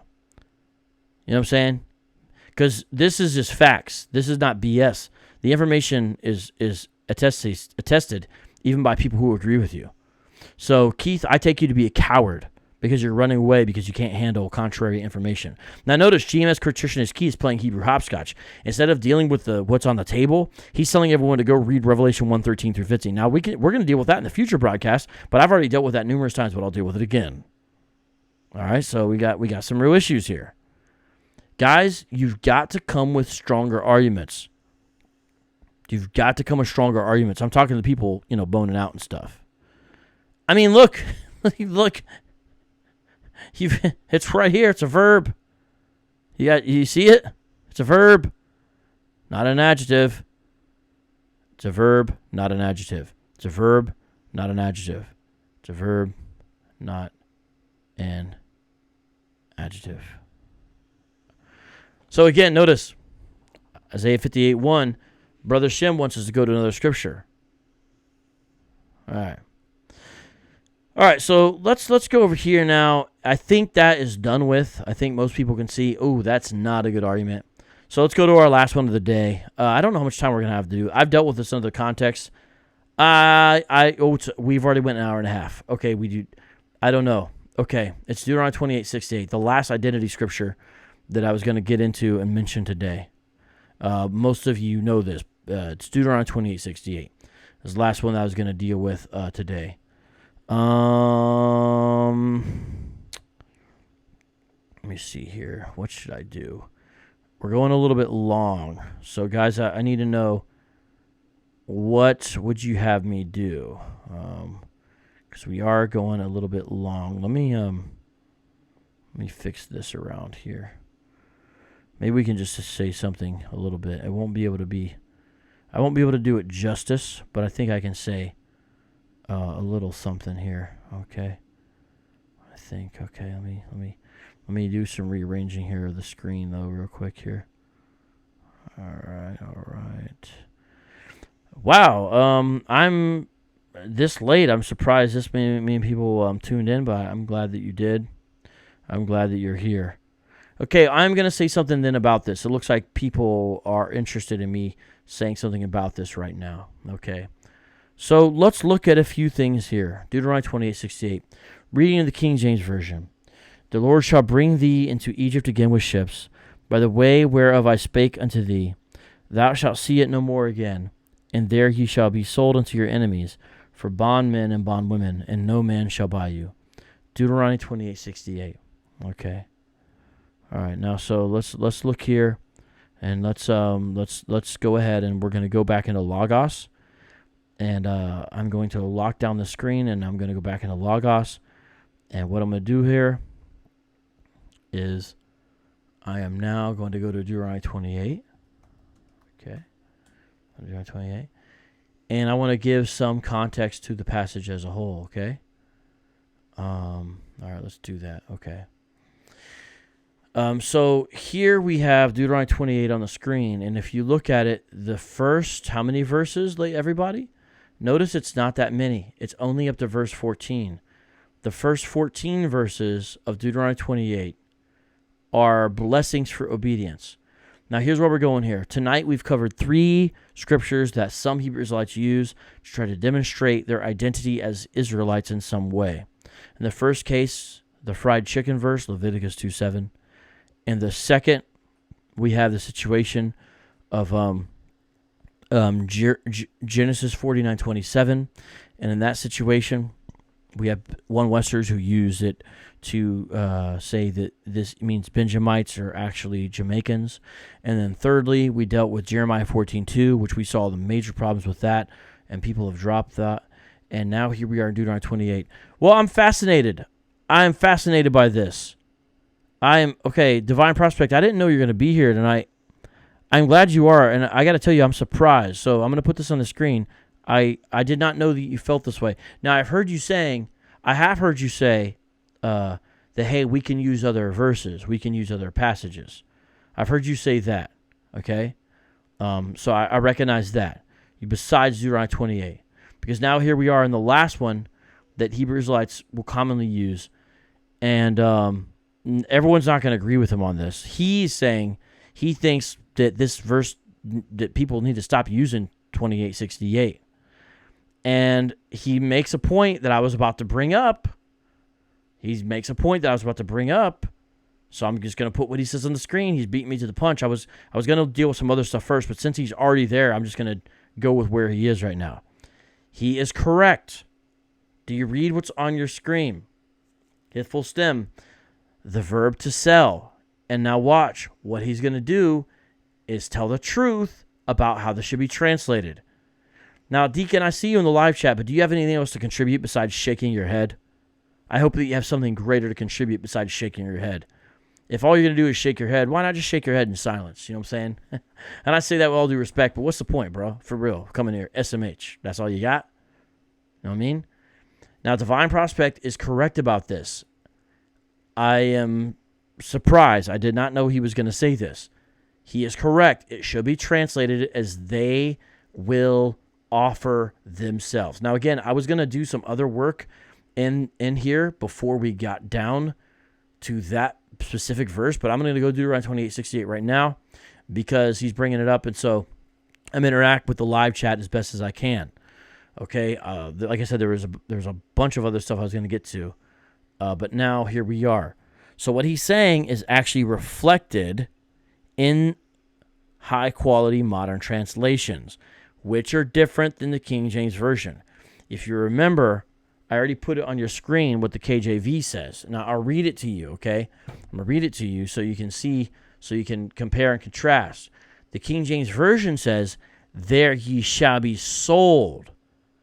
But almost every modern translation I'm aware of, I don't know if the New King James Version corrects this, says, "You shall offer yourselves for sale."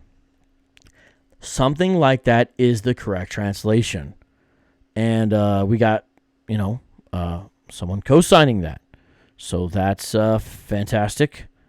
And respect due. You know what I'm saying? Now, I'm going to show how this... really? Oh, Deacon. So the reason you're shaking your head, you're saying, is because I guess supposedly you're saying that Divine Prospect is siding with the enemy. Deacon, I'm gonna have to call you out a little bit here, man. If you're gonna accuse Divine Prospect of siding with the enemy here, as if that's all he's doing, which, look at his last comment. This is basic biblical Hebrew. That's what he's really doing. He's just getting into basic biblical Hebrew. He's not siding with anybody's enemy. He's just being honest about the basic biblical Hebrew of the text. Now, my advice to you is to also get honest about the basic biblical Hebrew of the text. If you're going to say he's siding with the enemy here, then why do you use his stuff so much? I'm going to be honest. Out of all the One West camps, I've seen Sakari, and I just had a great dialogue with Hassad, so this is no disrespect. This is just me making an observation, speaking to you directly.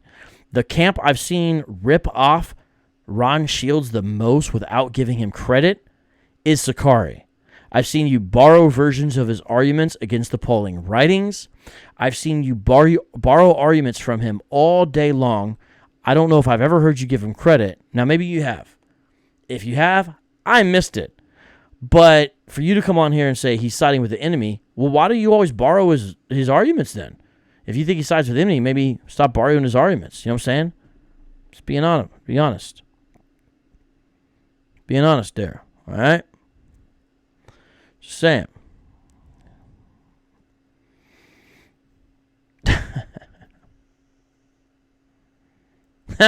Divine Ron Shields makes a great point. If the Hebrew Israelites want to resort to this verse with him, they'll simply have to resort to the Septuagint. I didn't read the comment correctly, but it's on the screen so you can see it. Yeah, and that's something I don't think a lot of you guys want to do. I don't think you guys want to. Okay, well, I wasn't going to go here either, but, since Deacon's asking the question, he's saying, what's your main source to prove when Deuteronomy 28:68 happened? Okay, so there's other stuff to talk about, but I wasn't going to get into all this, but it looks like this is where you want to go. So my question is to you, Deacon, what is your main source for when you say that it happened? You know what I'm saying? That's my question to you. What is your main source for when you say that it happened? Because I know when you think it happened during the transatlantic slave trade. But, all right.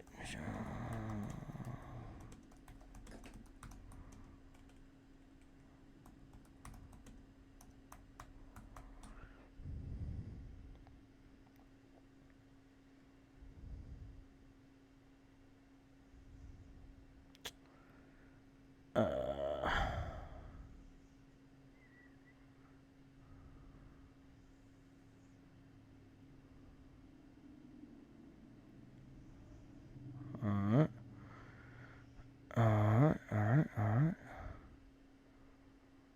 Let's see here.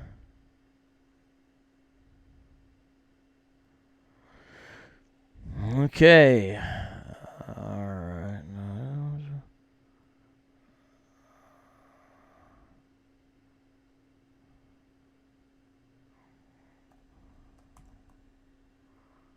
All right, just give me a second here. I didn't know we were going to be doing this. Guys, just talk amongst each other right now. Because,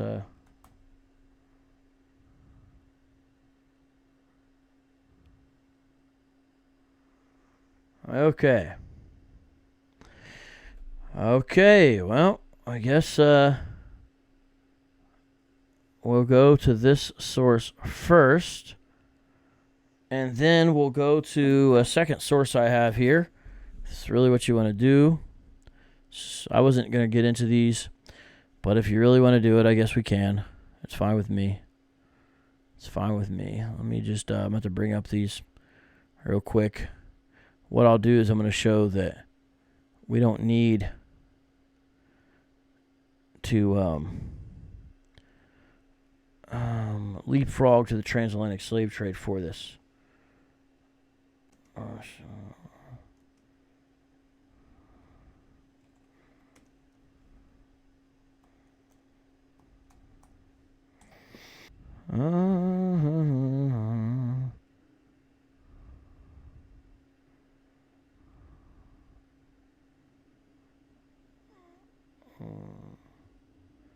First chapter of Deuteronomy.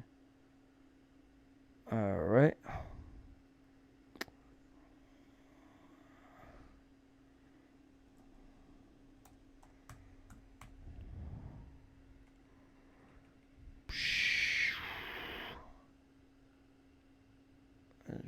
Let's see. Where Maccabees 4. Oh, it's 4. Okay. I'm just bringing all this up, okay? Since this is what you want to do. I guess it's what you want to do, so I'm going to bring it up for you because I'll read you 2 here, and I have 2 more, but I'm just going to read you 2.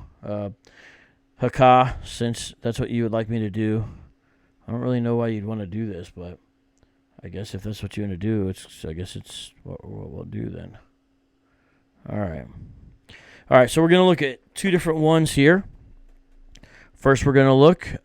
So Hakah's question, everybody, to be clear, so everyone understands, he is saying, hey, what's your source for when this was fulfilled? Deuteronomy 28, that is. And so what I'm going to do is, I'm going to give them time when it was fulfilled, okay? And I'm going to bring it up. So I'm going to share this with you, everybody on the screen. I'm going to read from two different sources, 3rd Maccabees and Josephus. And we can read these two, and we'll show that Deuteronomy 28 has already been fulfilled. You don't need to go to the transatlantic slave trade to have it be fulfillment. But hold on, it's going to take me a second to bring this on the screen, all right? Again, like I said, I wasn't planning on doing this, but I guess this is what he wants me to do. So what's going on with this? Hold on. So that's what we're going to do just for him since he's here. All right, there's the first one. And then here is the other one. All right. Now I need to fix my camera real quick here, ladies and gentlemen. I got the wrong camera. You can see it's the wrong camera, and it's also in the wrong place. So I'll fix that. This will be worth it. This show's going longer than I anticipated, but I think this will be worth it when you see this. So his question to me is, when did you see the transatlantic slave trade fulfilled? So I'm going to show you. I'm sorry. When did you see the verse Deuteronomy 28:68 fulfilled? Now remember, we've already seen that the One West interpretation is based upon a bad translation. So we've already seen that, right? Unless they want to resort to the Septuagint, which I don't think most of them do want to do that. Okay, so to all everybody watching, I don't know if you've seen these before, but I think they're important. And so it's time now to look at these, all right?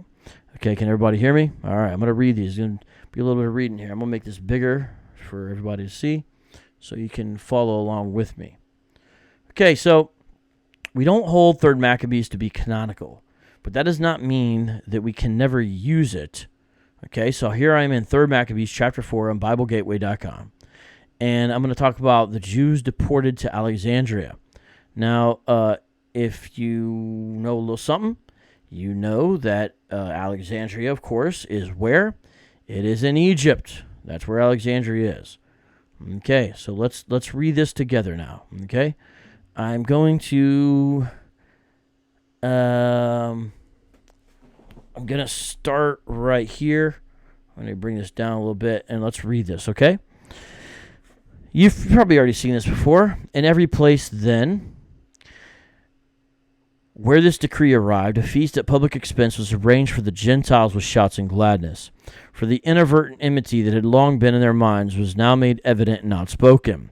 But among the Jews there was incessant mourning, lamentation, and tearful cries. Everywhere their hearts were burning, and they groaned because of the unexpected destruction that had suddenly been decreed for them. What district or city, or what habitable place at all, or what streets were not filled with mourning and wailing for them?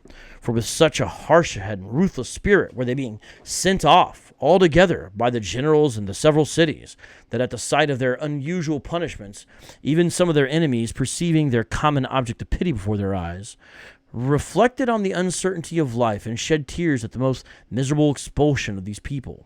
For a multitude of gray-headed old men, sluggish and bent with age, was being led away, forced to march at a swift pace by the violence with which they were driven in such a shameful manner. And young men and young women who had just entered the bridal chamber to share married life exchanged joy for wailing. Their myrrh-perfumed hair sprinkled with ashes, and were carried away unveiled, altogether raising a lament instead of a wedding song, as they were torn by the harsh treatment of the heathen. Okay, so I've read up to verse 7. Is everyone? So this is foreign people, and what's happening? Okay, it's time to read.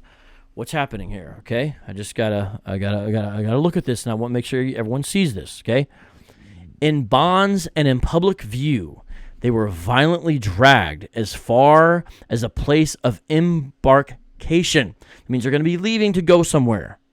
Their husbands, in the prime of youth, their necks encircled with ropes instead of garlands. So this is a poetic way to just describe the unfortunate, which is what? Bonds around their necks. Now, Hebrew Israelites will always say, if you Google a picture of someone who has fetters around their neck, who is it? They'll show pictures from the transatlantic slave trade. But notice that already happened to the Jews. Okay? So you don't need to leapfrog to the transatlantic slave trade. Now, I don't know why you wanted me to do this. It took a little bit of time to set up, but here we are, and we're reading this, and it's just going to show why you should not use Deuteronomy 28:68, okay? It's already been fulfilled in numerous ways and numerous times. So let's continue on here in verse 8. Necks encircled with ropes instead of garlands. Spent the remaining days of their marriage festival in lamentations instead of good cheer and youthful revelry, seeing death immediately before them. They were brought on board. Now, Hakah, why were they brought on board? That means they're getting on ships. So, fetters around the neck, and they're being brought on ships. What do you do with that? Driven under the constraint of iron bonds. Some were fastened by the neck to the benches of the boats. Others had their feet secured by unbreakable fetters. Now, every Christian better hate what happened in the Middle Passage. You better hate it, because it's wicked what happened to those men and women made in the image of God. But guess what, bro? You can't ignore that this is the description you're looking for. You could change this, and it could almost be identical to what you want to get out of the transatlantic slave trade. We don't need to go to the transatlantic slave trade. It's irrelevant to trying to prove who the Hebrew Israelites are, because verse 68 of chapter 28 has already been happening. It's already happened. We don't need to go somewhere else in a foreign people to look for the answer. They were brought on board like wild animals, driven under the constraint of iron bonds. Some were fastened by the neck to the benches of the boats. Others had their feet secured by unbreakable fetters. In addition, they were confined under a solid deck so that with their eyes in total darkness, they would undergo treatment befitting traders during the whole voyage. It's about to get worse for you, man. It's about to get worse, okay, Hakah?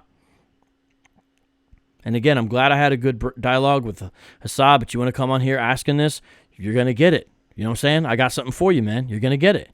When these people had been brought to the place called Shedia, and the voyage was concluded as the king had decreed, he commanded that they should be enclosed in the hippodrome that had been built with a monstrous perimeter wall in front of the city, and that was well suited to make them an obvious spectacle to all coming back into the city, and those from the city going out into the country, so that they could neither communicate with the king's forces nor in any way claim to be inside the circuit of the city. And when this had happened, the king, hearing that the Jews' compatriots from the city frequently went out in secret to lament bitterly the ignoble misfortune of their kindred, ordered in his rage that these people be dealt with in precisely the same fashion as the others, not omitting any detail of their punishment. The entire race was to be registered individually, not for hard labor that has been briefly mentioned before. So notice already there's some that are in this situation. So these aren't, but some are. Not for the hard labor that has been briefly mentioned before. So guess what? Some are going into hard slavery. Boom! Verse 14. But to be tortured with the outrage that he had ordered, and at the end to be destroyed in the space of a single day. The registration of these people was therefore conducted with bitter haste and zealous intensity from the rising of the sun until its setting, coming to an end after 40 days, but still uncompleted. All right? Now, let me just stop there for a second. Where is Shedia? Where is Shedia? Do you know where Shedia is? It's a satellite of Alexandria. Shedia, let me repeat this. Shedia is a satellite of Alexandria. Where is Alexandria? Alexandria is in Egypt. So when this says the Jews imprisoned at Shedia, this is literally saying the Jews imprisoned at Egypt or in Egypt. Because Shedia, again, I'm going to explain this, is a satellite of Alexandria. Alexandria is in Egypt. Therefore, Hakah, these Jews in 3rd Maccabees chapter 4 were literally forcibly transported by ships to where? Egypt. Now, what does Deuteronomy 28:68 say? Even in the King James Version, what does it say? Here's what it says, everybody. Because he thinks this needs to be fulfilled, and he thinks it hasn't been fulfilled.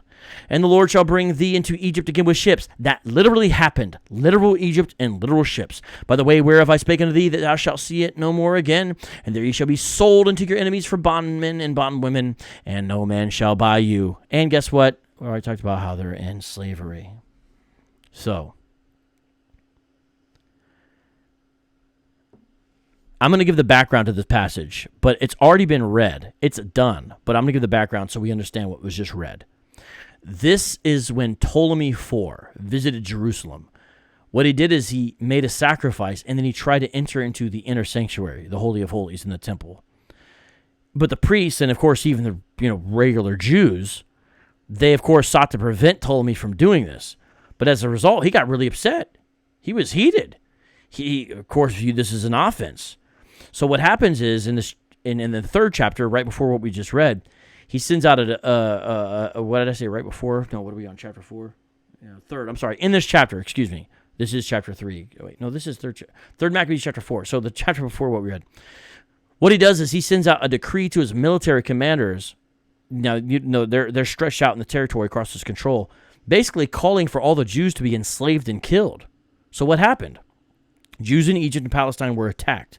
Jews in Palestine, or Israel and Jerusalem, were forcibly transported to Egypt.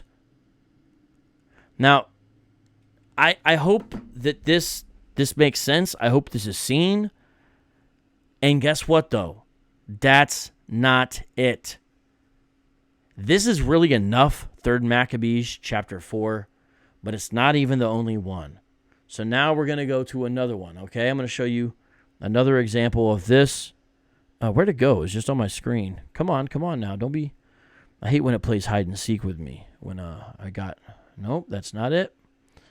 Just give me a second here. No, I got a second one for you. Oh, there we go. Okay. Make sure I'm in the right spot here. All right. Okay. Now, where are we at now? We're in Josephus' Wars of the Jews. This is in book 6. I'm not going to read all of chapter 8, okay? But I am going to start here in chapter 9. Okay, that's where I'm going to be reading from. Make it a little bit bigger so everybody can see this. Okay, chapter 9. I think it's large enough for... Let me see if I can get it bigger. No, that's probably too... Oh, perfect, actually. That's excellent. All right, this is a little bit of reading, so I'm going to... So, Hakah, you said primary source. You understand 3rd Maccabees. You know who it's written by, right? A faithful Jew, a faithful Israelite. Now, what about this? This is a Jewish historian. So let's look at this. And this is two different times. It's two different times. We could also go to Jerome. So I have a third source. I'm not going to go to Jerome. And also we could go to an early Christian writer. I'm not even going to go to my third and fourth evidences from history that this is already fulfilled. Deuteronomy 28:68. But since you asked for it, here we go. Okay? Chapter 9. Now we're going to read of Josephus. Okay? Now, when Titus was coming to this upper city, he admired not only some other places of strength in it, but particularly those strong towers which the tyrants in their mad conduct had relinquished. For when he saw their solid altitude, and the largeness of their several stones, and the exactness of their joints, as also how great was their breadth, and how extensive their length, he expressed himself after the manner following. We have certainly had God for our assistant in this war, and it was no other than God who ejected the Jews out of these fortifications.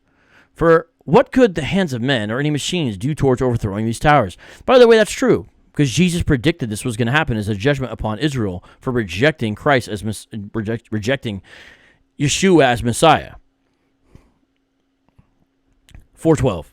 At which time he had many such discourses to his friends.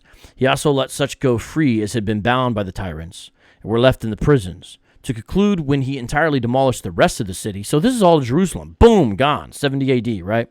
And overthrew its wars. He left these towers as a monument of his good fortune, which approved his auxiliaries and enabled him to take what could not otherwise have been taken by him. Okay? Continuing on. Here's where it gets... It's just a done deal after this, okay? And now, since the soldiers were already quite tired with killing men... What a phrase, right? And yet there appeared to be a vast multitude still remaining alive. Caesar gave orders that they should kill none but those that were in arms and oppose them, but should take the rest alive.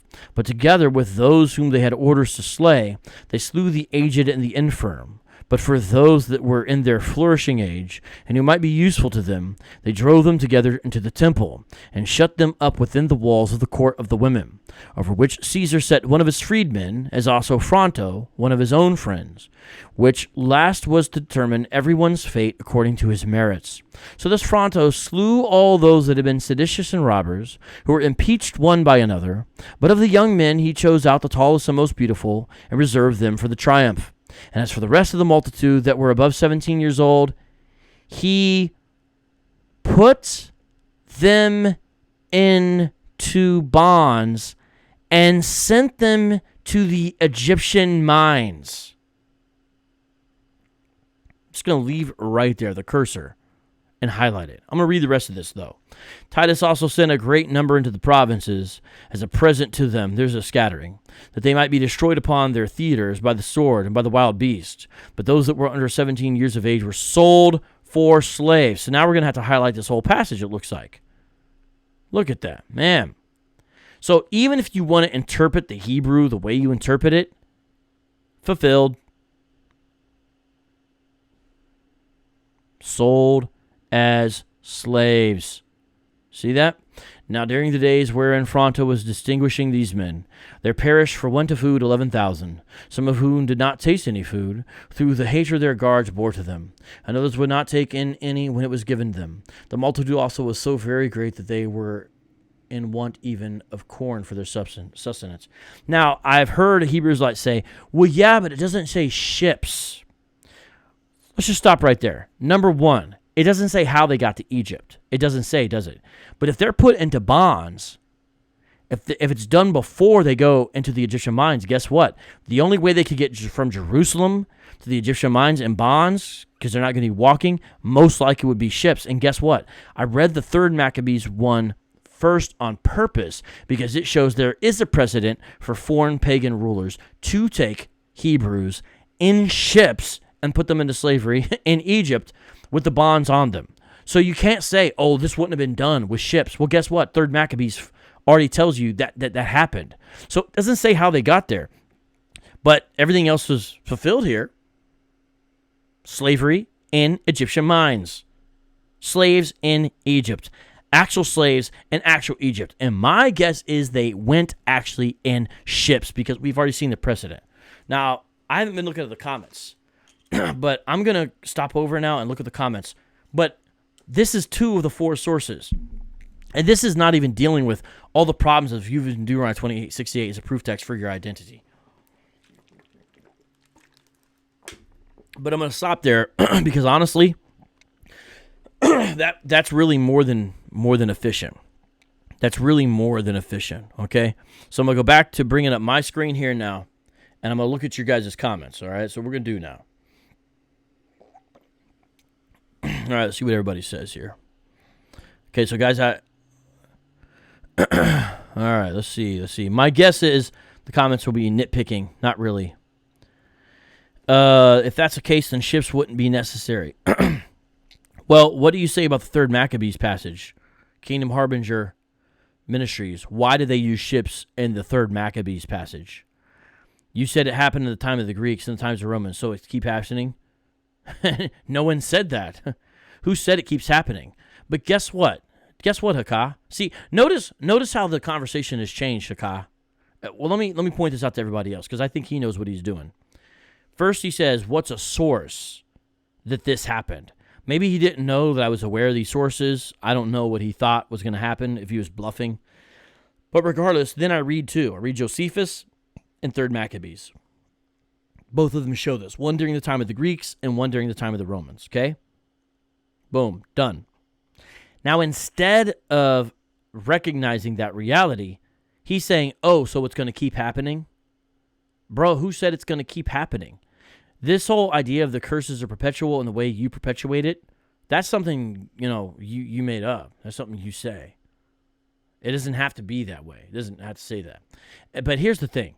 These actually fulfill Deuteronomy 28:68.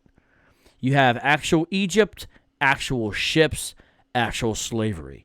3 key components to Deuteronomy 28:68.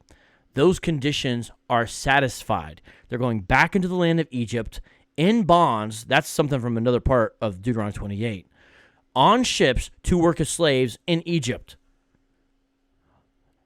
From the land of Israel. Notice where they come from, Hakah. They actually came from Israel. They're snatched out of the land. If you read Deuteronomy 28, it says again and again and again, they've got to be snatched out of the land. Guess what? West Africa is not the land. That's not the land.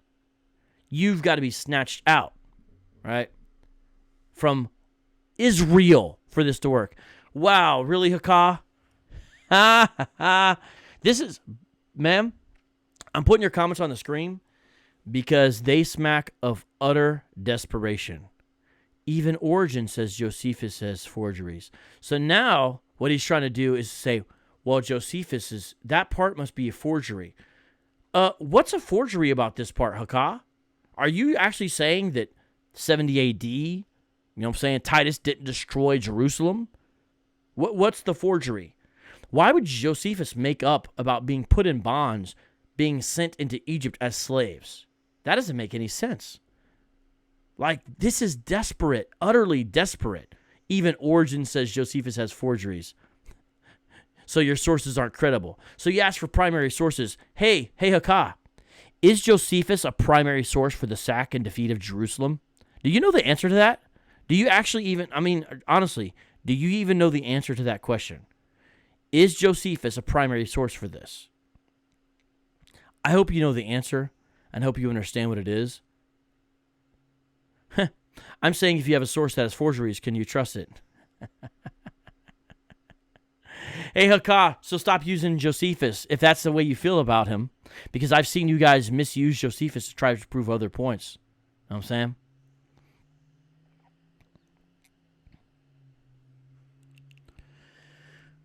Well. All right, let's see. Let's see here. Two faulty sources that even the church fathers you worship would reject. It's just embarrassing at this point, man. Nobody worships the church fathers. I guess if you wanted to be snide, you could perhaps accuse a Roman Catholic or Eastern Orthodox of such a thing, which would still be snide. But nobody worships church fathers. You just don't know what you're talking about, man. That's not all that the fathers, so-called, had to say about Josephus. I can't read this anymore. It's just, yeah. I've seen your camp use Maccabees and Josephus, so stop fronting. Yeah, she brings up a good point. Oh, Third Maccabees is fictional according to scholars. So the whole thing is fictional now. I have seen you guys, bro. You're so disingenuous, bro. So disingenuous, man.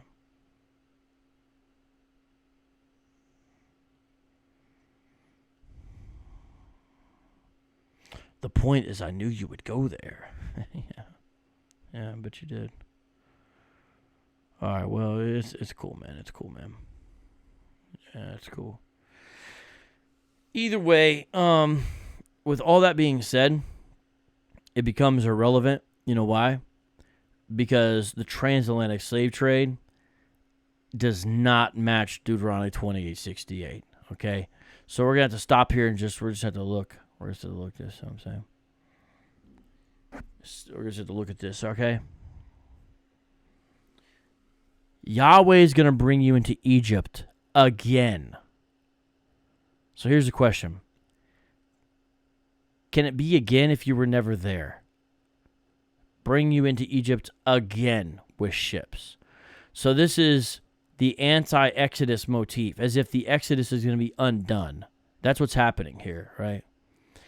And so Egypt is where they're going to go, because it says again. By the way whereof I spoken to thee. So you're not going to go back there. You could even say that hints towards the fact that it's a route, because remember, they took a route from Israel to Egypt. Now, God is saying, you were told you weren't going to see this again, right? But it's going to happen if you don't obey. If you're not faithful, you'll be kicked out of the land, sent back to Egypt. Yes, your place of bondage, and guess what? You're going to be in bondage again. Regardless of how you translate, you're going to sell yourself, so you'll be sold. The fact is they're going to be in bondage And guess what? We just read 2 passages where we saw that. Now, continuing on to look at this in a better translation, such as the ESV here, okay? I guess I'll bring it up on the screen here so we can look at it. I want to show you some things that I think create further problems for the way that a Hebrew Israelite tends to interpret this, okay? Let me see here. Get rid of this. Get rid of this.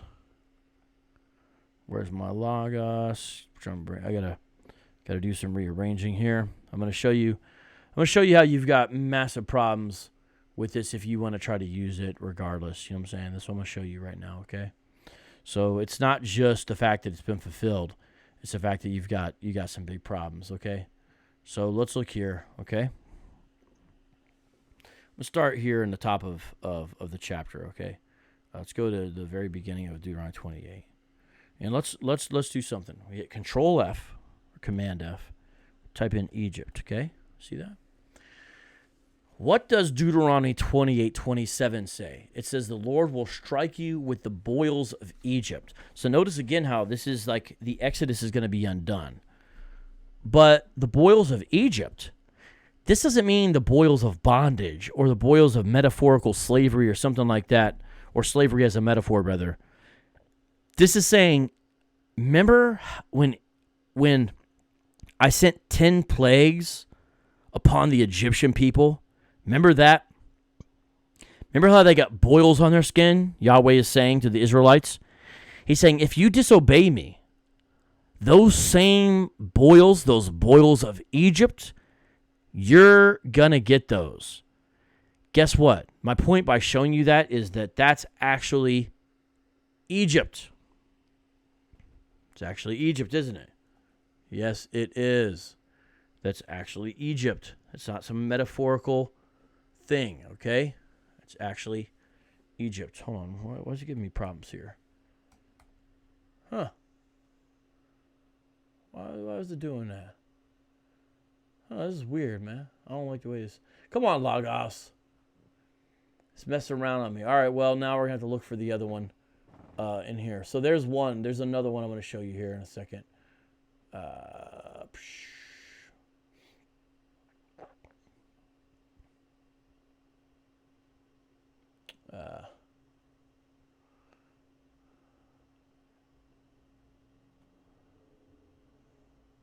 Man, log out. Hold on. This is messing up on me a little bit here because I'm trying to show you one other thing, which is how you gotta deal properly with this Egypt passage, but it's not letting me search for it the right way. There we go. Okay, so now here we are in the other spot. You see this?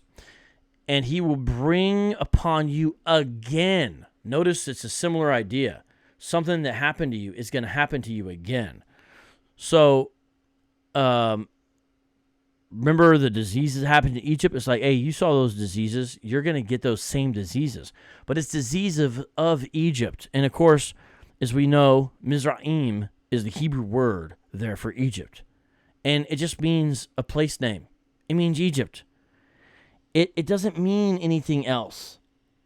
It doesn't mean anything else. It doesn't ever mean just slavery or house of bondage. You can't find that in any lexicon anywhere. It actually means Egypt. So there's 2 places that Egypt is mentioned in Deuteronomy 28. What's the point? When you get to verse 68, you want to take the same exact word, Egypt, and you want to say that it simply means house of bondage or slavery. But the same word is used twice in Deuteronomy 28. I just showed you the 2 places where it's used. And both times it means actually Egypt. Do you see that? That creates a problem for your interpretation that you try to make Egypt America or something like that. And so does the part where it says again, right? That creates a problem. It's a journey. You're going somewhere. Where's this journey taking them to? To Egypt. They're going to take a journey. So you guys sometimes miss the fact that it says you've got to take a journey to somewhere. So it's saying you took a journey out of Egypt one time when I freed you in the Exodus. if you disobey me, not only are you going to get the boils and sicknesses of the land of Egypt that happened in the land of Egypt, that you received in the land of Egypt, you're actually also going to have to take that journey back again into Egypt. And we saw one place where it was done in ships, which literally fulfills this from 3rd Maccabees. Then we see in Josephus where they're slaves in Egypt. It's done. Now, if we look at it this way, this could make sense, because what it's saying is you're going to be in such a condition that you're going to have to sell yourselves into an indentured servitude status. That's one way to look at that, right? And if you sell yourselves into an indentured servitude status, you're not even going to be able to sell yourselves. And I didn't get into it. I'm going to have to do this another time. The third passage I was going to read, guess what it talks about? It talks about how cheap the Hebrew people were bought for at this time. I believe it's the Jerome source. I believe that's it. It's because this is saying, look, you're going to... Now, you may say, oh, well, but then what about the slavery thing? Well, remember that the slavery is mentioned in other places, the Deuteronomy 28. So these don't have to only all go together. What that means is that there's places where they're going to be slaves to other nations, right? You guys see this? Let me show you this, right? Verse 48. Therefore you shall serve your enemies whom the Lord will send against you. So you have to serve them. So that can fulfill it. Even if in those two places I read, you don't see the indentured servitude thing happening. You do see verse 48 happening. You see what I'm saying? Because they're having to serve their enemies. The Egyptians, their enemies. All right? I mean, this is too real, man. Now, a question. It says a nation that you have not known. The Greeks and the Romans. They didn't know the Greeks and the Romans back then in Deuteronomy 28, did they? But guess what? You think they did know Esau. You think Edom basically was in charge of the transatlantic slave trade, Hakah. So you think the Edomites came and took them during the transatlantic slave trade and put them in Edomite territories. That's what you think. Now, that would be a nation that they have known. This says it's a nation that you have not known. Unless you're going to try to split this out or something. But the nation that you have not known makes sense if it's the Greeks or the Romans. I don't see how it makes sense if it's Edom and the Edomites, whom they already knew by this time. Do you see there is just problem after problem after problem with your interpretation?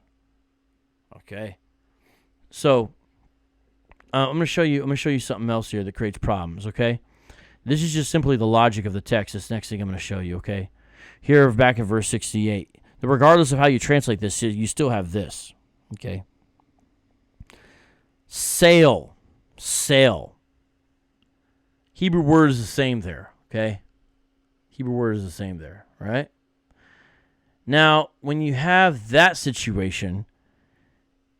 And I know you want to take it as ye shall be sold. That's fine. It's still the same Hebrew word underneath. Sold matches up with buy, right? That's why people say you buy and sell. You know, willing and dealing. Buying and selling. Sell and buy, right? Okay, those two things go together. So it makes sense if you have someone being sold here to say buy or buyer. So in the KJV, it's there ye shall be sold and no man shall buy you. And the ESV right here, it's you'll sell yourselves, but there will be no buyer. Either way, you have buy and sell. Here's the problem. On your interpretation, you take buy to mean redeem. You take buy to mean redeem out of. But see, that destroys the whole logic of the passage. You have selling and then buying. Those are the two things that go together. You say, oh, this means no one will redeem you or save you. Well, first of all, slaves were sometimes freed in some way. There's a whole place in Sierra Leone where freed slaves went. It's called Freetown. IUIC's been traversing around there lately. You have the Amistad situation. So What do you mean no one will redeem you? There's times when this happened anyway. But first of all, it doesn't really make sense of the Hebrew either, does it? It means buyer, man. It means buyer, okay? Now, we're going to start out here with just the Strong's, since I know that's what you guys use. Now, if you guys use the Strong's, how do you justify your interpretation of redemption? Because look what it says. You said, Hakah, earlier, use the 1611. Well, guess what? Translates buy is 46 times, get 15 times, purchased 5 times, buyer 3 times, possessed 3 times, possessed twice, owner once, recover once, redeemed once. And so that's where you go. That's where you go. But go to that passage and show me the way it's translated as that. Because here's what we need to do. We need to look at an even further definition of this. To really see what this means. Because buy and sell makes sense, doesn't it? Yeah, it does. But guess what? When we look at the theological word book of the Old Testament, what do we have here? That's the word under question. That's the word under question. See, there's the derivatives as well. There it is, right there. Okay? Let's take a look at this. These radicals involve 3, not 2 roots.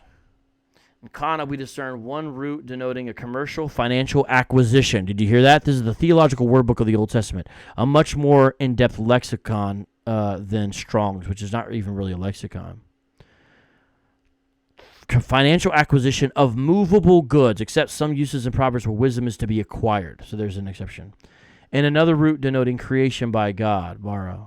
Okay? Are you following along so far? I hope so. This is important stuff. This is good stuff right here. I'm trying to get this off the screen. Come on, this stupid arrow. All right. Continue on.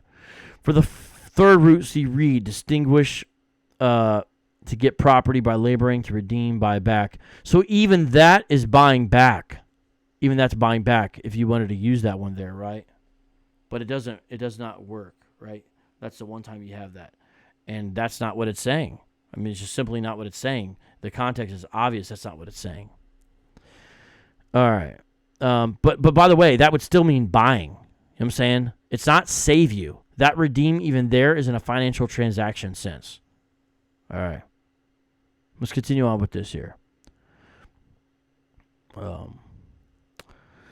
Both meanings of kana occur in Ugaritic biblical occurrences number 182. So the Israelites want to bank upon a misunderstanding of the one time it's translated different out of 182. The verb quana is the usual word for buying something. Commercial transactions were accomplished in several ways. Especially interesting is the ancient custom involving the giving of one's shoe, the purchase symbolizing forfeiture of the hereditary right of redemption. Transactions could either be recorded or otherwise publicly witnessed. Notice even there it's still a financial transaction involved. Because sacrifices were to be offered for oneself, they must also come from one's own possessions. And therefore, when David sought to make a sacrifice to end the plague, he felt compelled to purchase the land. So this is the lexical entry in the TWOT under discussion. As king and perpetrator of the census, it was his responsibility to personally appease divine anger. Temple repairs were not paid for from the royal coffer, but from the gifts of God's people. The laws of Israel safeguarded private ownership and the right to amass private capital. Since the land and all that is in it belongs to God, it was not theirs to sell, but only to rent. Other nations were not so constituted. Hence, Abraham could purchase land from Ephron, and it became the perpetual possession of his family. In Egypt, the Pharaoh bought all the land except the land of the priests. God ordered the theocracy so that the original allotment of the land, which represented the eternal rest, would be reestablished every 50th year, the year of Jubilee. This reallotment was to govern the real estate transaction, as is evidenced by the injunctions regarding purchase prices. Land lost due to poverty could be redeemed by a kinsman. So notice, even when it's understood in that process, it's someone buying. So it's thought to be buy the way you look at it. Or if the original owner prospered, he could redeem it. How? By buying it. If no human redeemer is to be found, this means someone who would buy it, the land was redeemed by God himself on the 50th year. So that's the Jubilee year. God being Israel's redeemer and father. This explains why houses and walled cities could be sold into perpetuity. They did not involve ancestral land rights. While Levitical houses were perpetually redeemable, they were God's personal possessions, either because they were his allotment for his personal staff, the Levites, or because they were returned and holy to him. And while Levitical lands could never be sold at all, they were eternally redeemed. Okay, look, There's a whole further entry here we could go to, right, and look at this. But I think it's obvious that the way that it gets misunderstood, where they say, oh, this means no one's going to save you, is just simply not what it means, okay? It's just the facts are different than what you try to use it as for Deuteronomy 28:68. Now, let me try to look here at some of the comments in the live chat, guys. We've went over on this, okay? We went over on this. I see some people are trying to basically change the subject, such as Seattle. We're not talking about that, you know what I'm saying? We're just not talking about that. We're talking about something different. All right. Let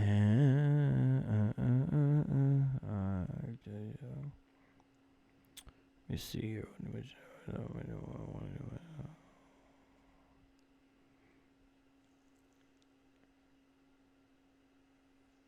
All right. Hebrew Israelites, we need to unite to combat vocab. Haven't you guys already been doing that? Come on, Don. We don't want to get worse. How about we just all learn together? How about that, man? Well, whatever you want to do. Whatever you want to do. It's all good, Don. It's all good. Oh, my man, Zeal for Christ is in here. What's up, Marcus? Everyone subscribe to his channel. That's my man right there. Good guy. Good guy right there. Yes, sir. Yes, sir. Yes, sir. All right. Let's see what else we got going in here. All right. I think that's good. I think this is a good show today. So check it out. Tomorrow is the birthday. I'll put my stuff up. Yeah, Deacon, emojis are not arguments. You know, they're just not. Emojis are not arguments. You know what I'm saying? Now, if you guys want, tomorrow I can do the next part of this, which is Hakaz mentioned something I was joking about in a freestyle. Really, that's really what you've got, bro. This dude talking about putting people in slavery and killing them. You know what I'm saying? This dude's gonna come to San Diego. Yeah, that's it. All right. I know that some of you guys aren't gonna like this, but it's time to. Whoa, 2.5 hours, guys. We're gonna have to do the freestyles later. This show needs to end right now. I did not mean to go this long. This is about an hour over. I appreciate the interaction. Praise God for that. But I've got to get out of here. I'm going to try to do a part 2 of this where we talk about that at the next time, okay? So God bless you guys. This is great. We really need to get out of here. I appreciate everything that everyone had to say when they contributed positively to the conversation, and I for real mean that. And there's something else I was trying to tell you guys, man. I can't remember though, man. I can't remember off the top of my head. But good times. Stay posted for information about Doctrine for the Block. I'll let you guys know about what's popping off with that. You know what? We got to have an outro for the show, so we'll just outro with the freestyle. And I know that some of you guys hate that, but we did get super chats today, and so I think we do need to outro with the freestyle. So here we go. Outro with the freestyle. Outro with the freestyle. Yeah. Got the dog in the back. This is an outro song. Give me a second. I'm gonna rewind this beat. All right. I'm gonna rewind this beat. All right. Start this from the top. All right. Let's go. Drop it right there. Discussing stuff while I'm sitting in a chair. This was rare. Good in action. Yo, check it out. Lots of action. In the live chat, I appreciated that. Props to Soka for the ill boom bap beat. I got just chillin' in the sheet. I meant he's chillin' on the seat. The streak, the beat, yeah, it gets right loud. Okay, peep it out now, don't be so proud. I see the crowd, have you egging on.